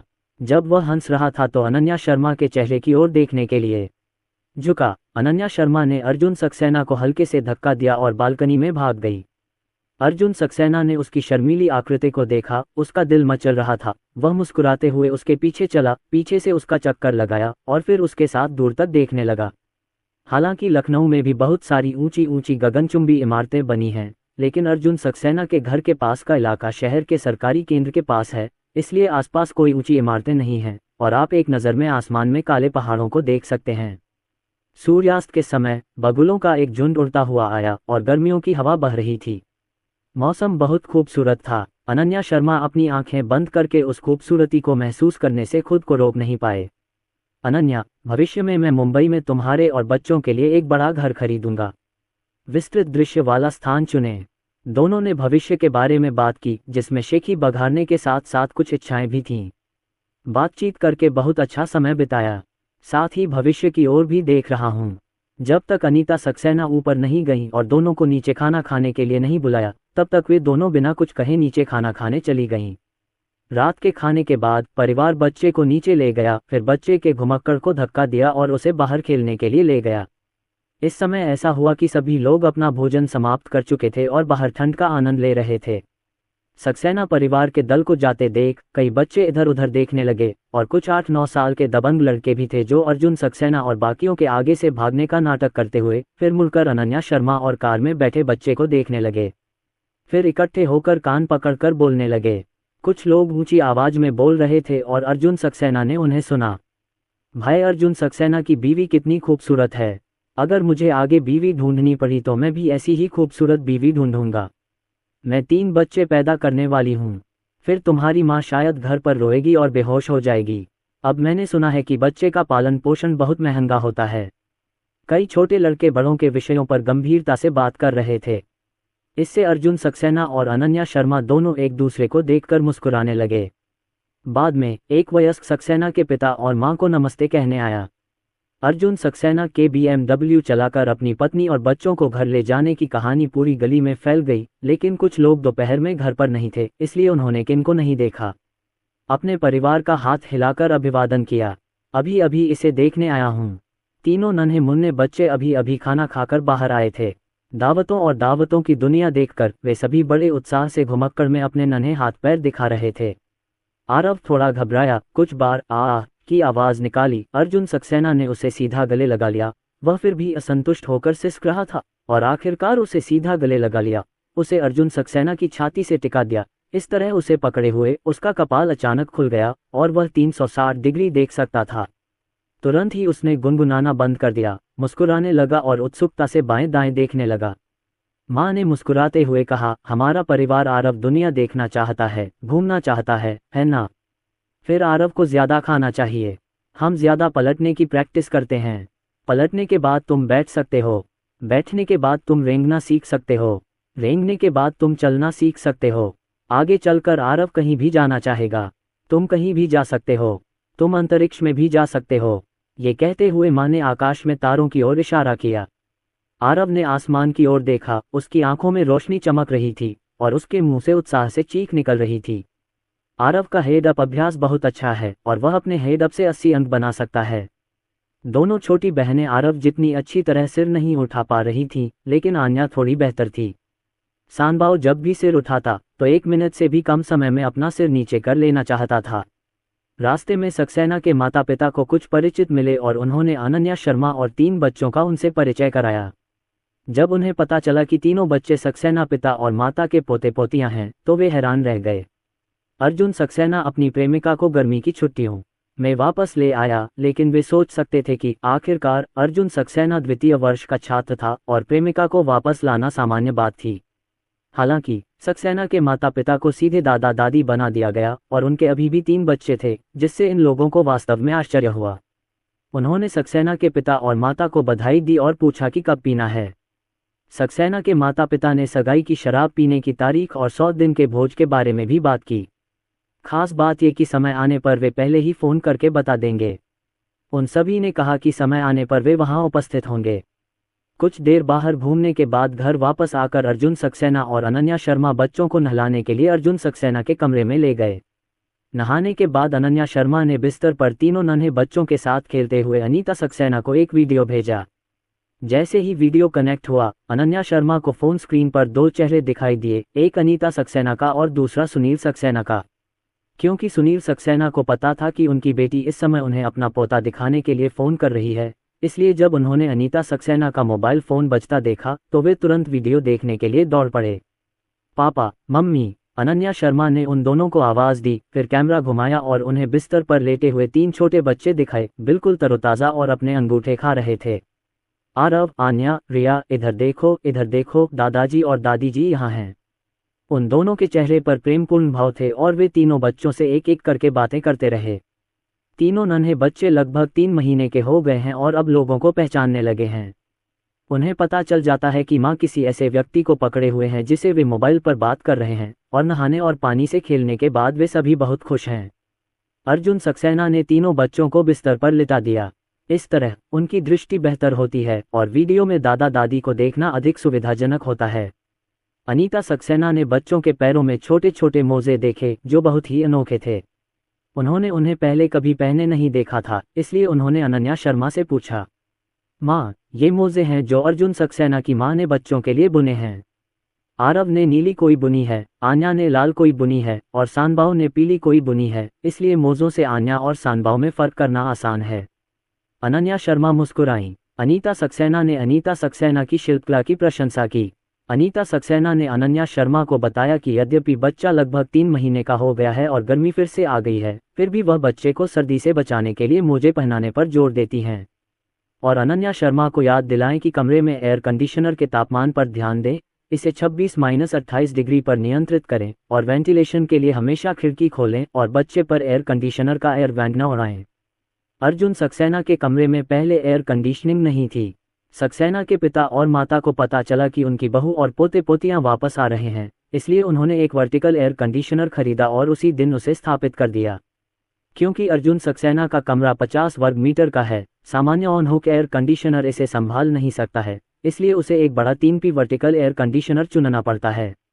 दरअसल जब घर का निर्माण शुरू हुआ था तो उसे रंगा गया था, छेद किए गए थे और बाद में सजावट की तैयारी के लिए सेंट्रल एयर कंडीशनर लगाया गया था। हालांकि अर्जुन सक्सेना का घर इतना बड़ा है कि पूरे कमरे को ठंडा करने के लिए सेंट्रल एयर कंडीशनर को एक उच्च शक्ति वाला सेंट्रल एयर कंडीशनर चुनना पड़ता है। अगर आप ग्री ब्रांड चुनते हैं तो आपको आधार बनाने के लिए कम से कम 100,000 रुपये चाहिए। इसलिए जब आप दिवालिया होने से वापस आए तो सक्सेना के पिता और मां ने सेंट्रल एयर कंडीशनिंग नहीं लगवाए। लिविंग रूम में केवल एक वर्टिकल एयर कंडीशनर लगाया गया था तथा कमरे में कोई दीवार पर लगा एयर कंडीशनर नहीं था। अभी नीचे खरीदारी करते समय अर्जुन सक्सेना ने सक्सेना के पिता और मां से एयर कंडीशनर लगाने के बारे में बात की। अब जब वह अमीर हो गया है तो वह नहीं चाहता कि उसके माता पिता गर्मियों में गर्म और सर्दियों में ठंडे रहें। अर्जुन के माता पिता से कहें कि वे एक सेंट्रल एयर कंडीशनर खरीद लें और इसी गर्मी में उसे लगवा लें। मां ने कहा कि सेंट्रल एयर कंडीशनर बहुत ज़्यादा बिजली की खपत करता है। आमतौर पर वे दोनों घर पर ही होते हैं। अगर वे सिर्फ छोटे घर में ही एयर कंडीशनर चलाएं तब भी वह बहुत शोर करता है और बहुत ज़्यादा बिजली की खपत करता है। उन्होंने कहा कि वे दोनों अपने कमरे के लिए 2 वॉल माउंटेड एयर कंडीशनर खरीदेंगे, एक कमरे में लगाएंगे और फिर एक गेस्ट रूम में लगाएंगे। सू के पिता और सू की मां के लिए वहां आकर रहना सुविधाजनक है। इसके अलावा सेंट्रल एयर कंडीशनर लगाने के लिए आपको छत को फिर से बनाने के लिए एक बढ़ई को बुलाना होगा। छत को लटकाने के बाद आपको उसे दोबारा रंगना होगा। नया रंग फॉर्मेल्डिहाइड को वाष्पीकृत कर देगा, जो शिशु के लिए अच्छा नहीं है। अर्जुन सक्सेना को सजावट के बारे में ज़्यादा जानकारी नहीं थी, इसलिए मां की बात सुनकर उसने सिर हिलाकर हाँ कह दिया। ये सिर्फ इतना है कि दीवार पर लगे एयर कंडीशनर का हीटिंग प्रभाव केंद्रीय एयर कंडीशनर जितना अच्छा नहीं है।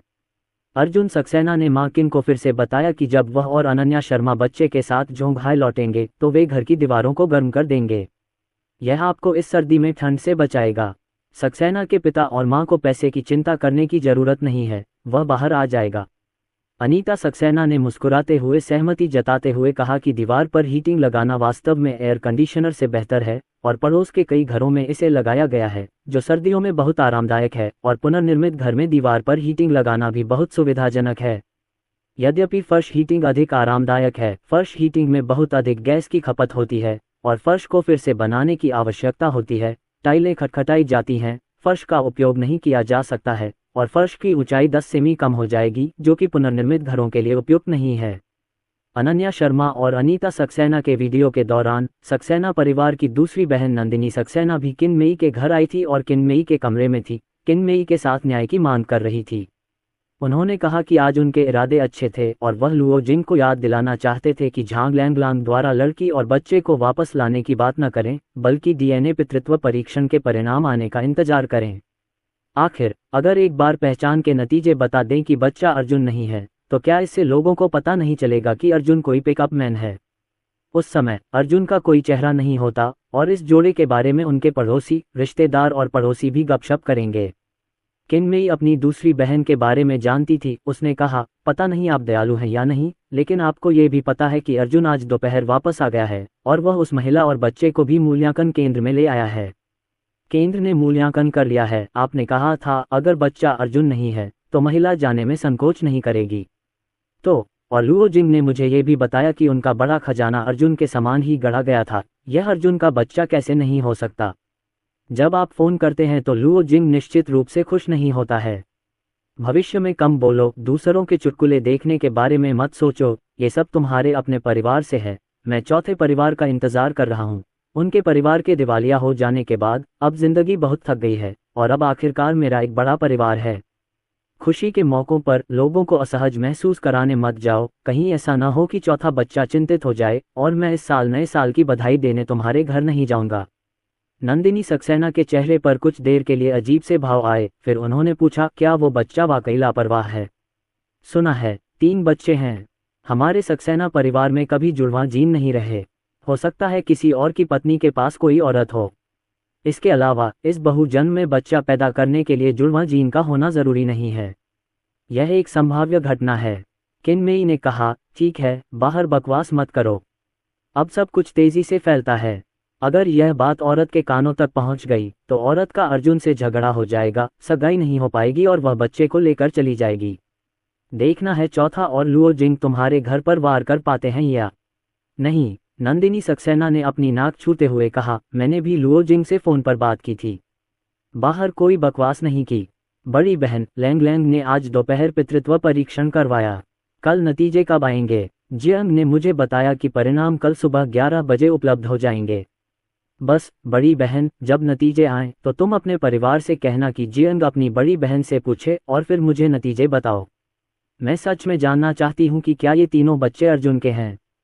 तुमने पहले नहीं सुना? अर्जुन ने अपनी गर्लफ्रेंड के बारे में बात की और वो अचानक अपनी गर्लफ्रेंड और बच्चे को वापस ले आया। एक सामान्य इंसान इसके बारे में ज्यादा सोचता। मेरा कोई बुरा इरादा नहीं है। अगली सुबह अर्जुन सक्सेना को मुंबई से आंटी वांग से उनके जन्म प्रमाण पत्र प्राप्त हुए। इस समय उन्होंने अनीता सक्सेना को प्रमुख ऑनलाइन किराना शॉपिंग प्लेटफॉर्मों से सामान छांटने और उन्हें अलमारियों पर रखने में मदद की है। अनीता सक्सेना उत्साहित होकर हाथ धोने गईं, फिर सामान खोला और जब उन्होंने आरव सक्सेना, आन्या सक्सेना और रिया सक्सेना के जन्म प्रमाण पत्र देखे तो उनकी आंखें मुस्कुराहट से भर आईं। तस्वीरें लेने के लिए अपना फ़ोन निकालें। हालांकि मैंने पहले भी इलेक्ट्रॉनिक संस्करण देखा है, लेकिन अब जब मैं मूल संस्करण देख रहा हूं तो अर्थ अभी भी अलग है। जन्म प्रमाण पत्र मिलने के बाद लगभग 11 बज चुके थे। अर्जुन सक्सेना, अनीता सक्सेना, अनन्या शर्मा और बच्चों को डीएनए पितृत्व परीक्षण केंद्र ले गए। अर्जुन के पिता भी आना चाहते थे, लेकिन अनीता सक्सेना ने उन्हें घर पर ही दुकान की रखवाली करने को कहा। हालांकि आज एक्सप्रेस डिलीवरी बंद है, लेकिन सब्जियों की सामूहिक खरीदारी खुली है, इसलिए किसी को दुकान की रखवाली करनी होगी, ग्राहकों के आने और सब्जियां लेने का इंतजार करना होगा। मूल्यांकन रिपोर्ट दूसरी मंजिल पर ली गई। यहाँ कोई लिफ्ट नहीं थी। अर्जुन सक्सेना ने अनन्या शर्मा और मां को नीचे विश्राम क्षेत्र में तीनों बच्चों की देखभाल करने के लिए कहा और वह रिपोर्ट लेने ऊपर चले गए। अनीता सक्सेना ने बताया कि वह उनके साथ ऊपर गई थीं। हुआ यूं कि वुशी का ऑफिस दूसरी मंजिल पर था। रिपोर्ट मिलने के बाद वह वुशी से कहने गईं कि वह उन्हें धन्यवाद देंगी। अर्जुन सक्सेना ने अनन्या शर्मा की तरफ देखा और अनन्या शर्मा ने सिर हिलाकर उनकी तरफ इशारा किया। अब जब सभी बच्चे स्ट्रॉलर में थे तो अनन्या अकेले ही 3 बच्चों को देख पा रही थी। अर्जुन सक्सेना अनीता सक्सेना को ऊपर ले गया। वहां पहुंचकर अर्जुन सक्सेना ने अनीता सक्सेना से पूछा, माँ, मुझे लगता है कि आपको कुछ गड़बड़ है। कल दूसरी चाची ने तुम्हें क्या बताया? कुछ नहीं। तुम्हारी माँ, मुझे क्या हुआ है? कुछ हुआ है क्या? अर्जुन सक्सेना ने देखा कि इस समय गलियारे में केवल वह और अनीता सक्सेना ही थे। वह रुक गया, अनीता सक्सेना के कंधों पर हाथ रखा और अनीता सक्सेना को गंभीरता से देखा। माँ, मैं आपका बेटा हूँ, आपके साथ अन्याय हुआ है, आपको मुझे बताना होगा, मैं आपको वापस रास्ता खोजने में मदद करूँगा। ठीक ठाक है। अर्जुन सक्सेना ने अपनी भौहें उठाईं और गुस्से से देखा। अपने बेटे को गुस्से में देखकर अनीता सक्सेना ने इधर उधर देखा और फिर अपनी आवाज़ धीमी कर ली तथा अर्जुन सक्सेना के कान में झुककर वे घटिया शब्द कहे जो सक्सेना परिवार की दूसरी बुआ नंदिनी सक्सेना ने कल उनसे कहे थे। ये सुनते ही अर्जुन सक्सेना की कनपटियां धड़क उठीं और चेहरा पीला पड़ गया। यह एक ऐसा आदमी है जो दूसरों की गपशप बर्दाश्त नहीं कर सकता। माँ, उसे इस डिनर पार्टी में मत बुलाओ। उसके जैसे रिश्तेदार बिल्कुल सहज नहीं होते, वे तो बस शैतानी ही करेंगे। वे बस हमारे परिवार को बेवकूफ़ बनते और बदनाम होते देखना चाहते हैं। वे हमारे परिवार से अच्छे व्यवहार की उम्मीद नहीं करते। ऐसे रिश्तेदार मत छोड़ो। अर्जुन सक्सेना का रवैया बिल्कुल साफ था। अपने परिवार के दिवालिया होने से पहले नंदिनी सक्सेना अपने पिता के साथ सबसे ज्यादा मिलनसार थीं। हर तरह की अच्छी बातें, पैसे उधार लेना और हर तरह की चीज़ें पाना बहुत आसान था, जैसे अपने शहर में घर की मरम्मत करवाना। मरम्मत के बाद भी बहुत सारे तार, पाइप, पानी के पाइप, टाइलें वगैरह बची थी जिन्हें पैसे देकर स्टोर को वापस किया जा सकता था। नंदिनी सक्सेना ने बताया कि उनके गृहनगर में भी मरम्मत का काम चल रहा था और उन्होंने अभी तक ये चीज़ें नहीं खरीदी थी, इसलिए उनके पिता ने इन्हें स्टोर को दे दिया। नंदिनी सक्सेना एक और उदाहरण है। अपने गृहनगर में खिड़कियां और बाड़ बनवाते समय नंदिनी सक्सेना ने कहा कि साथ मिलकर काम करना सस्ता पड़ता है, लेकिन जब अंतिम समझौता हुआ तो वह भी उनके पिता का ही पैसा था। नंदिनी सक्सेना ने एक शब्द भी नहीं कहा और उन्होंने अंत में पैसे नहीं दिए। और इसी तरह की अन्य चीजें जो छोटी छोटी चीजों का फायदा उठाती हैं। उसके पिता और माँ भी उसके बारे में बात नहीं करते थे। उस समय वह बस रिश्तेदारों के बारे में सोचता रहता था। उस समय सक्सेना परिवार की स्थिति को देखते हुए नंदिनी सक्सेना का परिवार गरीब था, इसलिए मदद करना एक अच्छा विचार था। हालांकि उन्हें उम्मीद नहीं थी कि दिवालिया होने के बाद उनके पिता कर्ज चुकाने के लिए रिश्तेदारों से पैसे उधार मांगेंगे। ज्यादातर रिश्तेदारों ने उनके माता पिता को पैसे उधार दिए और सिर्फ नंदिनी सक्सेना ने एक पैसा भी उधार नहीं लिया। और उन्होंने अपने पिता के बारे में बात करने के लिए एक उपदेशात्मक पद्धति का भी प्रयोग किया। कहा कि उन्हें बहुत पहले ही कुछ करने के लिए कहा गया था, अन्यथा वे दिवालिया नहीं हो जाते, इत्यादि। उन्होंने ये भी बताया कि उनके माता पिता ने शुरुआत में खूब पैसा खर्च किया था और घर का बाहरी हिस्सा इतना बड़ा और विशाल डिजाइन किया था। अब यह इस बात पर निर्भर करता है कि उनके घर की सजावट कैसी है वगैरह। और प्रवेश भोज में जहां उसे तीनों किताबों में दाखिला मिला, उसके माता पिता ने महसूस किया कि उसे तीनों किताबों पर बहुत गर्व है। आखिरकार सक्सेना परिवार वह स्नातक डिग्री में प्रवेश पाने वाले पहले कॉलेज छात्र थे। हालांकि नंदिनी सक्सेना ने कहा कि तीनों स्कूल अभी भी निजी तौर पर संचालित हैं और अच्छे स्कूल नहीं हैं। पढ़ाई करना पैसे की बर्बादी है। बेहतर है कि सीधे अहमदाबाद जाकर काम किया जाए और सामाजिक अनुभव हासिल किया जाए। उसके माता पिता मौके पर ही क्रोधित हो गए। और इसी तरह सबसे अच्छे रिश्तेदार, लेकिन त्योहारों के दौरान उन्हें इधर उधर घूमना पड़ता है। अर्जुन सक्सेना जब किसी तरह अपने गृहनगर लौट आया तो वह नंदिनी सक्सेना का चेहरा साफ देख सकता था और हर बार वह नए साल की बधाई देने या रात्रिभोज के लिए उसके घर न जाने का बहाना बनाता था। सक्सेना के पिता और माता को इधर उधर जाना पड़ता है क्योंकि वे रिश्तेदार हैं। इस बार अर्जुन सक्सेना सचमुच गुस्से में था और उसने अपनी अनन्या के सिर पर व्यंग्यात्मक शब्द कहे। वह अब और सहन नहीं कर सका। वह तुरंत बोल पड़ा। अर्जुन सक्सेना की बातें सुनकर माँ दंग रह गईं। दरअसल वह नंदिनी सक्सेना से बात नहीं करना चाहती, लेकिन नंदिनी सक्सेना अर्जुन के पिता की दूसरी बहन है। ठीक है, बात बन गई। उसे मत बुलाओ, सगाई और 100 दिन के भोज में मत बुलाओ, कहीं ऐसा न हो कि वो डिनर पार्टी में कुछ बुरी बातें कह दे और हमें बुरा लगे। माँ ने फैसला ले लिया। अर्जुन सक्सेना ने सिर हिलाया और फिर दोनों रिपोर्ट लेने चले गए। संयोग से वुशी वहीं मौजूद थे और उन्होंने डीएनए पितृत्व परीक्षण रिपोर्ट और कल का डेटा अर्जुन सक्सेना को सौंप दिया। अर्जुन सक्सेना, मैंने जांच की है और डेटा पूरा है। आप ये दस्तावेज और बच्चों के मूल जन्म प्रमाण पत्र लेकर पुलिस स्टेशन जाकर बच्चों के लिए घरेलू पंजीकरण का आवेदन कर सकते हैं। ठीक है, शुक्रिया। अर्जुन सक्सेना ने जानकारी ली और मूल्यांकन रिपोर्ट पर ध्यान केंद्रित किया। वुशी ने उसे और माँ को उपरोक्त शब्दों का अर्थ समझाया। 99.99% का अर्थ माता पिता बच्चे का रिश्ता है। 99.99% का डेटा सांख्यिकीय डेटा पर आधारित है, जो असीम रूप से 100% के करीब है, लेकिन ये 100% नहीं होगा, क्योंकि सभी में अभी भी सूक्ष्म आनुवंशिक अंतर हैं। लेकिन 99.99% पूरी तरह से साबित कर सकते हैं कि आप और 3 शिशुओं के माता पिता बच्चे का संबंध स्थापित है, और यह मूल्यांकन रिपोर्ट राष्ट्रीय न्यायिक माता पिता बच्चे के मूल्यांकन मानक के अनुरूप है, जिसे सार्वजनिक प्रोक्यूरेटोरेट कानून द्वारा मान्यता प्राप्त है, और इसका कानूनी प्रभाव है। ठीक है, शुक्रिया सिस्टर वुशी। हालांकि अर्जुन सक्सेना पहले ही सिस्टम पास कर चुका था और जानता था कि तीनों बच्चे उसके हैं। उसने पितृत्व परीक्षण रिपोर्ट अपनी आंखों से देखी थी, जिससे पता चला कि आरव सक्सेना, आन्या सक्सेना और रिया सक्सेना क्रमशः उसके पिता और पुत्र थे। पिता पुत्री का रिश्ता। वह उत्साहित था। आपका स्वागत है। आप भी मेरे लिए उपलब्धियां लेकर आ रहे हैं, एक दूसरे की मदद कर रहे हैं, और मैं आपको विदा करूंगा। वुशी के पास एक ही समय में 3 शिशुओं के न्यायिक पितृत्व परीक्षण के लिए एक आयोग था। कीमत के संदर्भ में वुशी ने अर्जुन सक्सेना और अन्य को कर्मचारियों की आंतरिक कीमत बताई। फोरेंसिक मूल्यांकन में एक नमूना इकाई के लिए 1200 रुपये का शुल्क लिया गया था और केवल 800 रुपये का शुल्क लिया गया। ये त्वरित था और कोई त्वरित शुल्क नहीं लिया गया था। अर्जुन सक्सेना के साथ मूल्यांकन करने के लिए एक और बच्चे को जोड़ने पर बाहरी कीमत 800 रुपये अधिक है और केवल 500 रुपये का शुल्क लिया गया। अनीता सक्सेना मुस्कुराए और वुशी से बात की। अर्जुन सक्सेना के मोबाइल फोन पर अर्जुन के पिता का भेजा हुआ मैसेज आया और पूछा कि क्या उन्हें रिपोर्ट मिल गई। अब 11 बज चुके थे। अर्जुन सक्सेना ने 3 पितृत्व परीक्षण रिपोर्ट ली और पिताजी सक्सेना को भेज दी। पिताजी सक्सेना ने जब उन्हें देखा तो वे आसमान में चीख उठे और चिल्ला उठे। यदि आप इस बारे में ध्यान से सोचें तो आप सभी जानते हैं कि ये तीनों बच्चे आपके अपने बेटे हैं। नंदिनी सक्सेना अभी भी फूट डालना चाहती थी। इन 3 रिपोर्टों के साथ वह नंदिनी सक्सेना के मुंह पर तमाचा मारने का इंतजार कर रहा था। क्या आप उसके चुटकुले देखना चाहते हैं? कतई नहीं। बूढ़े किन, तुम्हें क्या हो गया है, तुम इतने खुश हो? दुकान पर खाना लेने आए पड़ोसी ने पापा सक्सेना को इतनी खुशी से मुस्कुराते हुए देखा और मुस्कुराते हुए पूछा। पिताजी सक्सेना ने मोबाइल फ़ोन लिया और मुस्कुराते हुए बोले, कोई बात नहीं, क्या बात है? मेरे परिवार का लैंगलांग अभी शादी का प्रमाण पत्र पाने लायक नहीं हुआ है। फिर तीनों बच्चे पैदा हो गए और बच्चों का पंजीकरण हाउस होल्ड रजिस्ट्रेशन में कराना होगा। ये बहुत परेशानी वाली बात है। मुझे अपने लैंगलांग और तीनों बच्चों की न्यायिक पितृत्व परीक्षण रिपोर्ट दिखानी है।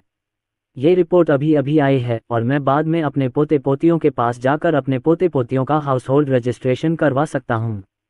यदि शिशु का पंजीकरण फिलहाल नहीं कराया गया तो शिशु का पहचान पत्र, सामाजिक सुरक्षा कार्ड आदि उपलब्ध नहीं होगा। तो ये खाते पर पहला खाता होना चाहिए। ठीक है, मन की शांति। भविष्य में बच्चे के साथ कार से यात्रा करना भी बहुत सुविधाजनक होगा। पड़ोसियों ने पिताजी सक्सेना को बधाई दी। अर्जुन सक्सेना की ओर से अनन्या शर्मा ने दस्तावेज बैग में जानकारी की जांच की, जिसमें बच्चे के 3 जन्म प्रमाण पत्र, 3 पितृत्व परीक्षण प्रमाण पत्र, उसके और अर्जुन सक्सेना के पहचान पत्र तथा घरेलू पंजीकरण पुस्तिका की मूल प्रति और फोटोकॉपी शामिल थी। निरीक्षण के बाद अनन्या शर्मा ने सिर हिलाया, सारे दस्तावेज वापस फाइल बैग में रख दिए और फिर अर्जुन सक्सेना से कहा, अर्जुन सक्सेना, चलो बाद में तीनों बच्चों के लिए सामाजिक रखरखाव शुल्क का भुगतान करते हैं और एक घरेलू पंजीकरण भरते हैं। आवेदन पत्र, सामग्री सब तैयार है और बच्चों का पंजीकरण किया जा सकता है। अंत में अनन्या शर्मा की खूबसूरत आंखें उत्साह से फूट पड़ीं। ठीक है, सरकारी भवन में सामाजिक रखरखाव शुल्क भी देना होगा। चलो पहले सरकारी भवन चलते हैं। मेरी माँ की वहाँ एक परिचित रहती हैं। अर्जुन सक्सेना ने अनन्या शर्मा के कान से गिरे बालों को प्यार से खींचा और धीरे से कान के पीछे ले गए। कोमल आंखें। वह इतनी अच्छी पत्नी थी कि वह उसे उन अति उत्साही रिश्तेदारों से मिलने नहीं दे सकती थी जो गपशप करना पसंद करते थे। कभी कभी भाषा की मारक क्षमता चाकू से भी अधिक घातक होती है। बच्चे को कार में बिठाएं और प्रशासनिक भवन तक ले जाएं। नई नगर पालिका उनके घर के पास ही है, इसलिए कार से वहां पहुंचना काफी आसान था। रात के 12 बजे से पहले ही तीनों बच्चों के घर का पंजीकरण हो गया और उन सभी के नाम सक्सेना परिवार की घर की रजिस्ट्री में दर्ज हो गए। घरेलू पंजीकरण पूरा करने के बाद पिताजी सक्सेना की दुकान में सभी सब्जियां और पड़ोसी आखिरकार उन्हें ले गए और वह तुरंत एक टैक्सी लेकर सरकारी भवन में आ गए। ये देखकर कि तीनों पोते पोतियों के घर परिवार के पंजीकरण के पन्ने सक्सेना परिवार की घर परिवार की पंजीकरण पुस्तिका में थे, वह खुशी से मुस्कुराया। चलो आज दोपहर को जश्न मनाने के लिए बाहर भोजन करने चलते हैं। रात के खाने के बाद आइए थोड़ी देर आराम करें और दोपहर में बच्चों के लिए सामाजिक सुरक्षा कार्ड लेने आएं। चुना गया रेस्टोरेंट प्रशासनिक भवन के पास है। इस रेस्टोरेंट के मालिक अर्जुन के पिता के प्रशिक्षु हुआ करते थे और उनके द्वारा बनाया गया खाना इस इलाके के सभी रेस्टोरेंट में सबसे बेहतरीन था। जब दुकान मालिक ने पापा सक्सेना को अंदर आते देखा तो उसने माकिन, अर्जुन सक्सेना, अनन्या शर्मा और घुमक्कड़ में बैठे 3 बच्चों को देखा और जल्दी से मुस्कुराकर उनका स्वागत किया। अर्जुन के माता पिता का अभिवादन करते हुए उनकी नज़र अर्जुन सक्सेना और अनन्या शर्मा के हाथों पर पड़ी और फिर उनकी नज़र स्ट्रॉलर में बैठे 3 बच्चों पर पड़ी। पिताजी सक्सेना मुस्कुराए और उन्हें बताया कि यह उनकी बहू है और यह उनके पोते पोतियों का नाम है। मैं तीनों नन्हे मुन्नों के लिए घर का पंजीकरण करवाने में पूरा दिन व्यस्त रहा। अभी अभी घर का पंजीकरण हुआ है और मेरे पास घर जाकर खाना बनाने का समय नहीं है। मैं खाना खाने के लिए बाहर आया हूँ। खाने के बाद मुझे तीनों नन्हे मुन्नों के लिए सामाजिक सुरक्षा कार्ड के लिए आवेदन करना है। मेडिकल इंश्योरेंस खरीद लो, पापा सक्सेना ने मुस्कुराते हुए दुकान वाले से कहा। स्टोव का मालिक हैरान था। मास्टर हेक्सी को दादा दादी बनने के लिए बधाई दी और फिर उन्हें स्टोव में बॉक्स में ले गया, ये कहते हुए कि यह भोजन उन्होंने व्यक्तिगत रूप से अपने परिवार के लिए पकाया था और मास्टर पाकिन से उनके खाना पकाने के कौशल पर टिप्पणी करने के लिए कहा। बढ़ नहीं रहा है। भोजन का इंतजार करते समय अनन्या शर्मा ने शिशुओं के लिए 3 घरेलू पंजीकरण पृष्ठ लिए और उन्हें अनीता सक्सेना को भेज दिया। अनीता सक्सेना बहुत खुश हुई जब उन्होंने देखा कि प्यारे पोते ने घर का पंजीकरण पूरा कर लिया है और उन्होंने सुनील सक्सेना को फोटो दिखाया। इस समय सुनील सक्सेना अपने दादा सू जियांडिंग के साथ शतरंज खेल रहे हैं। सुनील सक्सेना ने फोटो देखने के बाद अपनी खुशी दबा ली और चेहरे पर हल्की सी मुस्कान ला दी और फिर सू जियांडिंग के साथ शतरंज खेलना जारी रखा। तुम इतने खुश क्यों हो?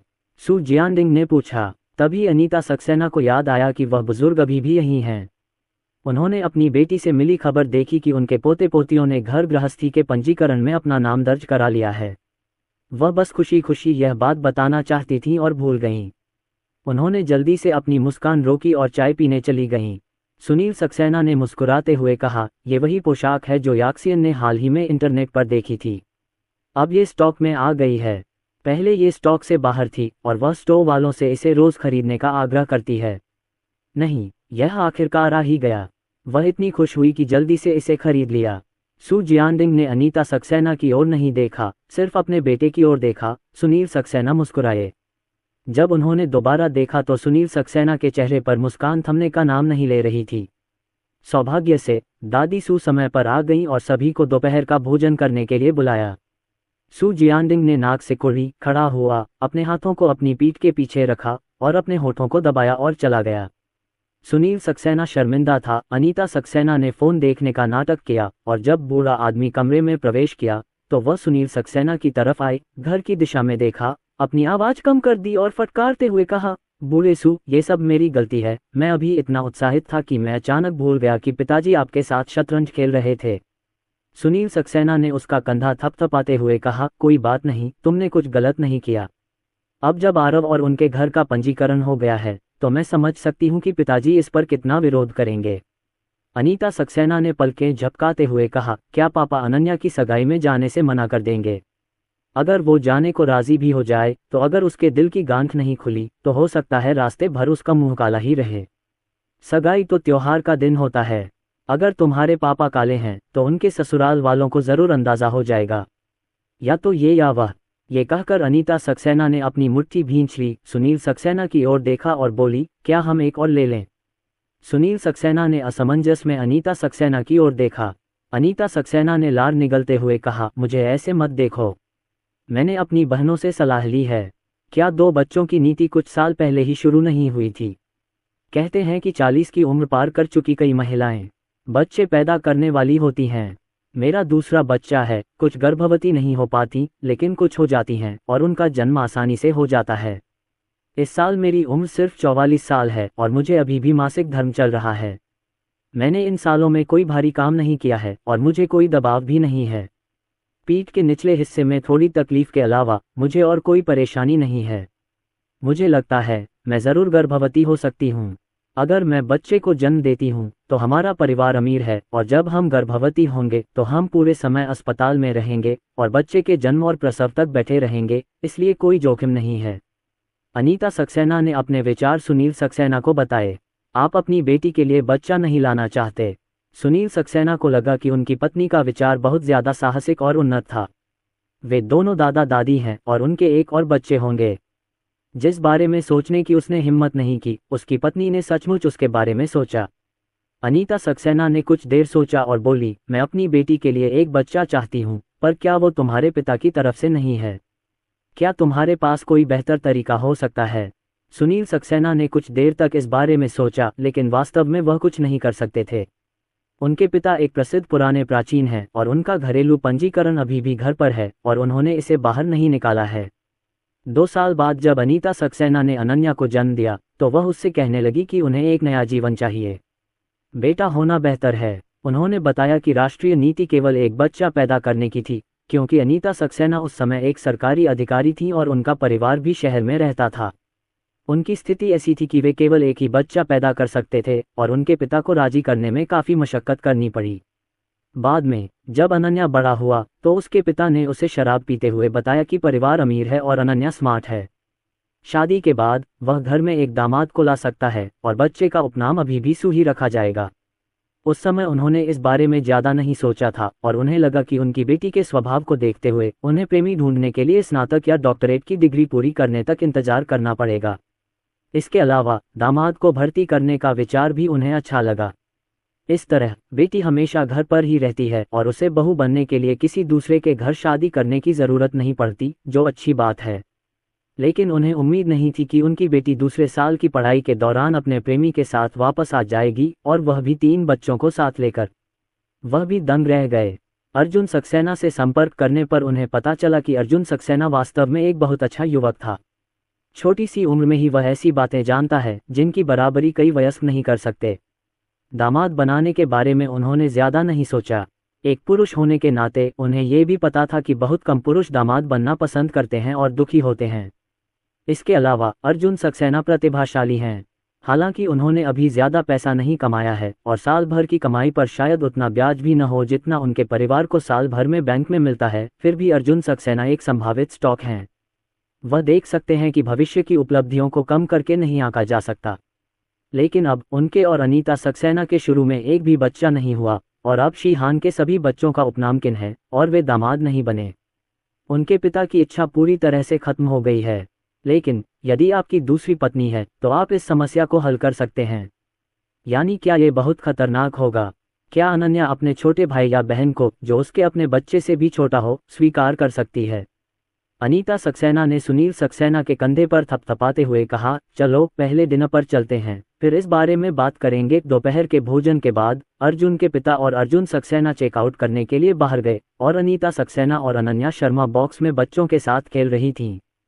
चेकआउट के दौरान बॉस सक्सेना, अचानक एक आवाज आई। अर्जुन सक्सेना ने आवाज सुनी और देखा एक मध्यम आयु वर्ग के व्यक्ति को वह नहीं जानता था, मुस्कुराते हुए उसकी ओर आ रहा था। क्या ये जोंगहाई के सैन किंझाई अर्जुन सक्सेना किन का मालिक है?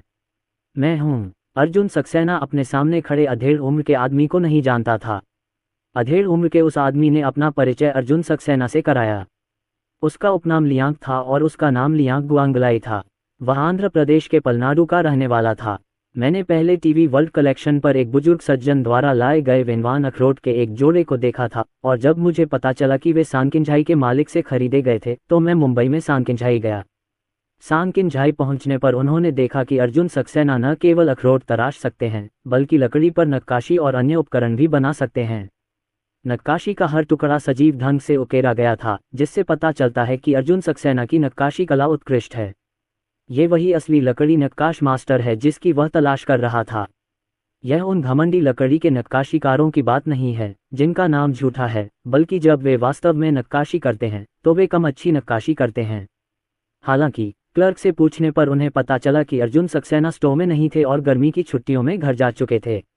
उन्होंने ये भी पूछा कि अर्जुन सक्सेना का गृहनगर कहाँ है, क्योंकि उनके पिता लियांग डेलिन का 70वां जन्मदिन आने वाला था और वह बुजुर्ग व्यक्ति के जन्मदिन के उपहार के रूप में लकड़ी की एक अच्छी नक्काशी बनाना चाहते थे। इस उपहार के लिए वह अर्जुन सक्सेना से व्यक्तिगत रूप से मिलने के लिए तैयार थे।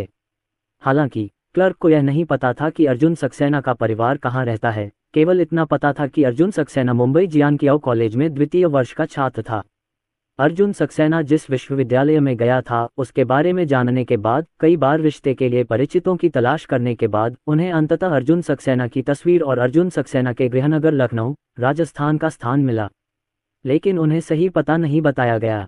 वह शाओशी में किसी परिचित को ढूंढने वाला था ताकि पता चल सके कि क्या शाओशी में कोई किन उपनाम वाला व्यक्ति है जो नक्काशी में माहिर है, क्योंकि नक्काशी उद्योग को इसे लाने वाले लोगों की आवश्यकता होती है। इनमें से कई तो पैतृक पारिवारिक व्यवसाय हैं। अर्जुन सक्सेना, जो सिर्फ 20 साल का है, इतनी जीवंत नक्काशी कर सकता है। उसने बचपन से ही लकड़ी पर नक्काशी का अभ्यास किया होगा।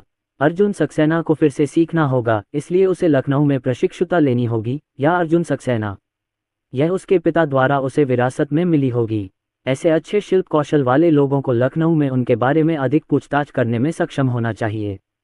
उसने अभी अभी अपने दोस्त से इस बारे में बात करने के लिए कहा था। दोस्त बहुत हैरान था। उसने बताया कि किन उपनाम वाले उस महान मूर्तिकार ने शायद पहले इसके बारे में नहीं सुना था, इसलिए उसने मदद मांगी। फिर मैं चेकआउट करने आया। मुझे उम्मीद नहीं थी कि यह इतना इत्तेफाक होगा कि मैंने चेकआउट काउंटर पर अर्जुन सक्सेना को देखा। उनका आत्म परिचय सुनकर अर्जुन सक्सेना काफी आश्चर्यचकित हुए, लेकिन उन्हें उम्मीद नहीं थी कि वह उन्हें मुंबई से ढूंढ लेंगे। उन्होंने पूछा, आप क्या करना चाहते हैं? संयोग से वह दहेज के लिए भी कोई उपाय सोच रहा था। आज बच्चों का काम निपटाने के बाद वह कुछ ज़ैड का कच्चा माल ढूंढने गया, कुछ ज़ैड की चीज़ें तराशी और उन्हें दुकान में बेच दिया। मैं लकड़ी की नक्काशी का एक टुकड़ा तराशना चाहता हूँ। मुझे समझ नहीं आ रहा कि क्या तराशूं। मुझे उम्मीद है कि मास्टर किन मुझे कर्मचारियों के साथ मदद कर सकते हैं। लियांग गुआंग ने कहा, मैंने मास्टर किन की सांग किनछाई देखी है और अंदर की लकड़ी की नक्काशी बहुत सजीव है। यही वह मास्टर है जिसकी मुझे तलाश है। मैं सोच रहा हूं कि क्या मैं मास्टर किन के साथ अच्छी बातचीत कर पाऊंगा।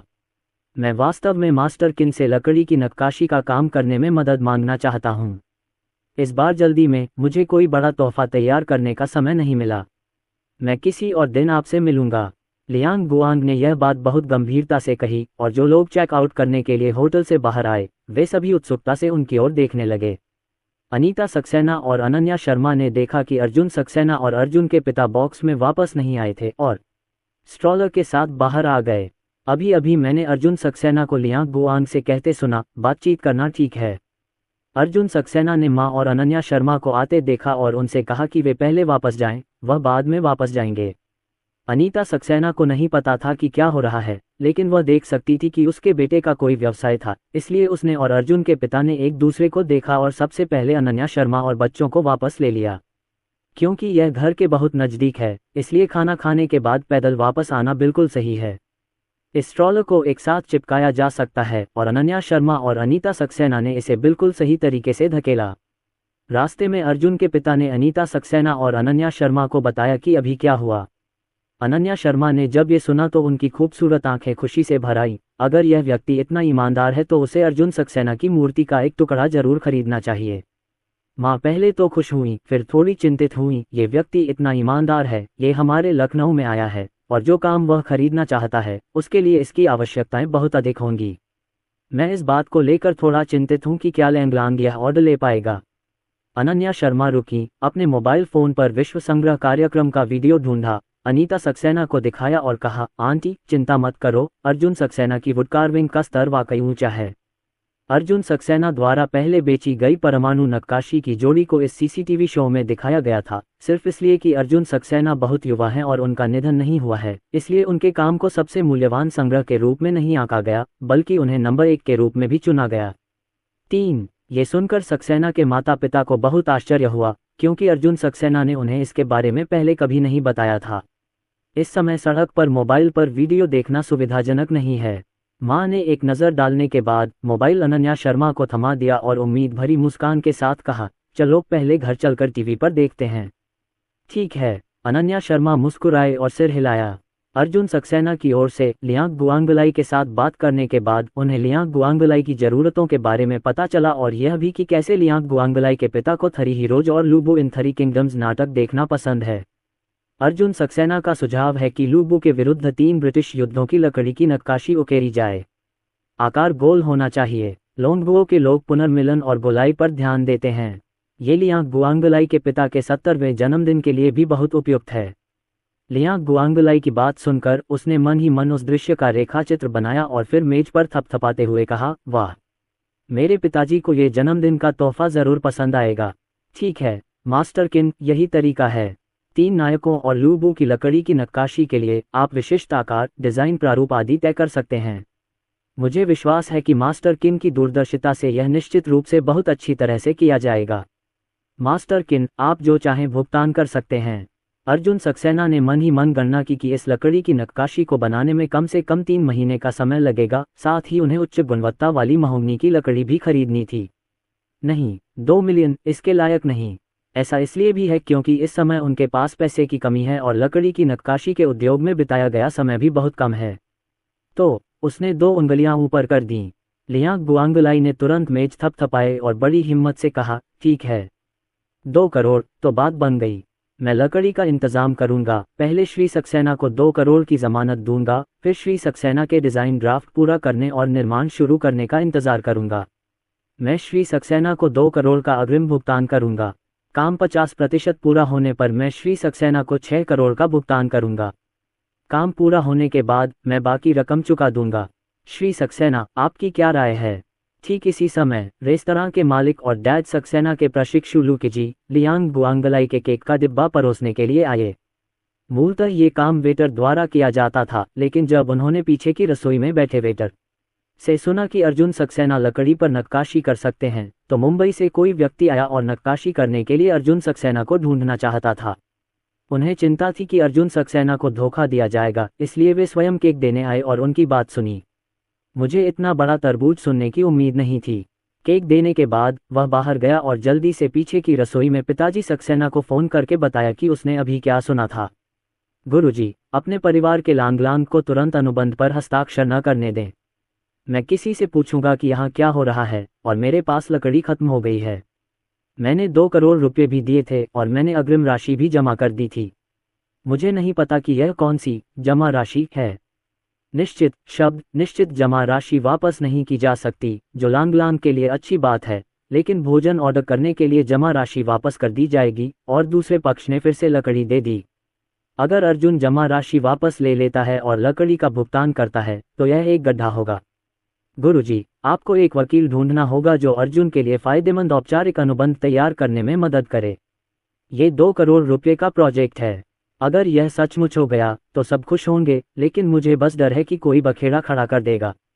ऐसे ही बहुत सारे लोग, अब कई झूठे लोग अपनी चालों में और अधिक परिष्कृत होते जा रहे हैं तथा मानव स्वभाव और कानूनी खामियों का फायदा उठा रहे हैं। पिताजी सक्सेना भी दंग रह गए। 20 मिलियन? ठीक है जियाओलू, मैं समझ गया, किंग डैड ने कहा। इस समय अर्जुन सक्सेना और लियांग गुआंगलाई ने भी बातचीत कर ली है और कियान लियांग गुआंग तैयार होने पर अर्जुन सक्सेना को फ़ोन करेंगे। निश्चिंत रहें, क्योंकि हो सकता है कि अर्जुन सक्सेना व्यस्त हों और उस समय उनका ऑर्डर स्वीकार न करें। हालांकि अर्जुन सक्सेना युवा हैं, केवल 20 साल के हैं। वे एक सतर्क व्यक्ति भी हैं, क्योंकि उन्होंने मूल रूप से 2 मिलियन खोलने की योजना बनाई थी, लेकिन उन्हें उम्मीद नहीं थी कि दूसरी पार्टी इसे 20 मिलियन में गलत समझ लेगी। इसलिए उन्होंने लियांग गुआंग से कहा कि वे कल विस्तार से बात करें, और आज दोपहर को भी कुछ काम बाकी है। लियांग गुआंगलाई ने अर्जुन सक्सेना के साथ फ़ोन नंबरों का आदान प्रदान किया और कहा कि वह विंधम होटल में ठहरे हुए हैं और वह किसी भी समय उनसे संपर्क कर सकते हैं। अर्जुन सक्सेना ने सिर हिलाया और फिर अर्जुन सक्सेना गाड़ी वापस चलाने ही वाला था कि इंजन स्टार्ट करते ही पापा सक्सेना ने आवाज़ लगाई। कुछ प्रश्न पूछने के बाद अर्जुन सक्सेना ने पिता सक्सेना को बताया कि उन्होंने आज हस्ताक्षर नहीं किए हैं और वे कल इसकी पुष्टि करेंगे। लैंग लैंग, 2 करोड़, वो लकड़ी और जमानत चुका देगा। अगर तुम उसकी लकड़ी बर्बाद कर दोगे और वो असर न दिखाओ जो वो चाहता है, तो क्या वो तुमसे पैसे गंवाने को कहेगा? अर्जुन, व्यापार के क्षेत्र में बहुत सारी साजिशें होती हैं। तुमने आज जो किया वह सही है। मैं इसके बारे में आज बात नहीं करूंगा, कल बात करूंगा। बाद में मेरे पिता जोंग हाई के वकील दोस्त को बुलाएंगे और उससे उसकी मदद करने के लिए कहेंगे। एक औपचारिक अनुबंध आदि तैयार करें, अपने अधिकारों और दायित्वों की स्पष्ट रूप से योजना बनाएं, और तुम कल इस बारे में बात करोगे। अर्जुन सक्सेना ने कहा, ठीक है, मैं गाड़ी चला रहा हूँ पिताजी, मैं बाद में घर पर बात करूंगा। अच्छा है। थोड़ी देर बाद अर्जुन सक्सेना घर आ गया। पूरा परिवार बैठक कक्ष में बैठकर इस बारे में बात कर रहा था। 20 मिलियन, ये सचमुच एक बड़ी संख्या है। पूर्व सक्सेना परिवार के लिए भी यह एक बड़ी बात थी और सु परिवार के लिए भी यह एक बड़ी बात थी, इसलिए सभी लोग इस मामले पर बहुत गंभीरता से चर्चा कर रहे थे। वे सभी आशा करते हैं कि अंतिम व्यवसाय वास्तविक और सफल हो, लेकिन साथ ही धोखा दिए जाने के जोखिम से भी बचें। अनन्या शर्मा ने लियांग गुआंगलाई की विशिष्ट स्थिति के बारे में पूछा और यह जानने के बाद कि लियांग गुआंगलाई आंध्र प्रदेश के पालनाडु से हैं, उन्होंने कहा, मैंने अपने पिता को फ़ोन किया। मेरे दादा का घर पालनाडु, आंध्र प्रदेश से है और उपनाम लियांग है। ये लियांग गुआंगलाई 2000 रुपये दे सकता है। वान उपहार के रूप में लकड़ी की नक्काशी का एक टुकड़ा खरीदता है। ये थोड़ा कौशल होना चाहिए। मैंने अपने पिता से इसका पता लगाने को कहा। जब सक्सेना के पिता और माता ने ये सुना तो वे बहुत खुश हुए और सिर हिलाया। अर्जुन सक्सेना ने पहले जो वेनवान अखरोट बनाए थे, वे या तो प्रिया मेहता को बेचे गए थे, या दुकान किराए पर लेने वाले मकान मालिक को, या स्कूल के शैक्षणिक मामलों के कार्यालय के शिक्षकों को। वे सभी एक दूसरे को जानते हैं। प्रिया मेहता के कस्टमाइजेशन के अलावा बाकी 2 तैयार उत्पाद हैं। बेचना बहुत आसान है, किसी और चीज़ के बारे में सोचने की ज़रूरत नहीं है। ये लियांग गुआंगलाई की कस्टम मेड लकड़ी की नक्काशी होगी और प्रक्रिया का समय लंबा है और कीमत अधिक है। बेहतर होगा कि हम लियांग गुआंगलाई की स्थिति को सत्यापित कर सकें। अर्जुन सक्सेना ने भी सिर हिलाकर संकेत दिया कि यह विचार अच्छा है। अनन्या शर्मा ने सुनील सक्सेना को फ़ोन कर मामले की जानकारी दी, यहाँ 20 मिलियन और यहाँ तक कि लियांग गुआंगलाई का नाम भी बताया। अपनी बेटी की बात सुनकर सुनील सक्सेना दंग रह गए और जोर से चिल्लाए, क्या 2 करोड़? लियांग गुआंग, अर्जुन सक्सेना के पास 2 करोड़ की लकड़ी की नक्काशी बनाने आए थे। पिताजी, क्या आप लियांग गुआंगलाई को जानते हैं? मुझे पता है, हमारे गांव से, लेकिन आमतौर पर कोई बातचीत नहीं होती। उसके पिता और दादा के बीच काफ़ी बातचीत होती थी, लेकिन लियांग गुआंगलाई ने व्यापार में काफ़ी पैसा कमाया। उसने बताया कि उसके पिता का 70वां जन्मदिन आने वाला है, जो सच भी है। पिताजी इस साल के अंत में अपना 70वां जन्मदिन मनाएंगे और मेरी योजना है कि जब सब लोग एक साल पहले वापस आएंगे तब मैं तुम्हें एक दावत पर ले जाऊंगा। सुनील सक्सेना ने यह कहा और बहुत खुश और उत्साहित हुए। तुम पहले रुको, मैं तुम्हें दे दूंगा। लियांग गोआंग फोन करने आए। उसके परिवार के लोग बहुत नेकदिल हैं। इस बार वह मुंबई से शाओशी के पास जियाओकिन को ढूंढने गया था। उसे सचमुच जियाओकिन से लकड़ी का एक टुकड़ा तराशने के लिए कहना चाहिए। आखिर जियाओकिन की ताकत तो है ही, और वो भी सीसीटीवी के वर्ल्ड कलेक्शन प्रोग्राम में। जब उसने ये कहा तो सुनील सक्सेना बहुत जोर से बोले और जानबूझकर दादाजी सू सू जियांडिंग, जो लिविंग रूम में टीवी देख रहे थे, को भी ये बात सुनने दी।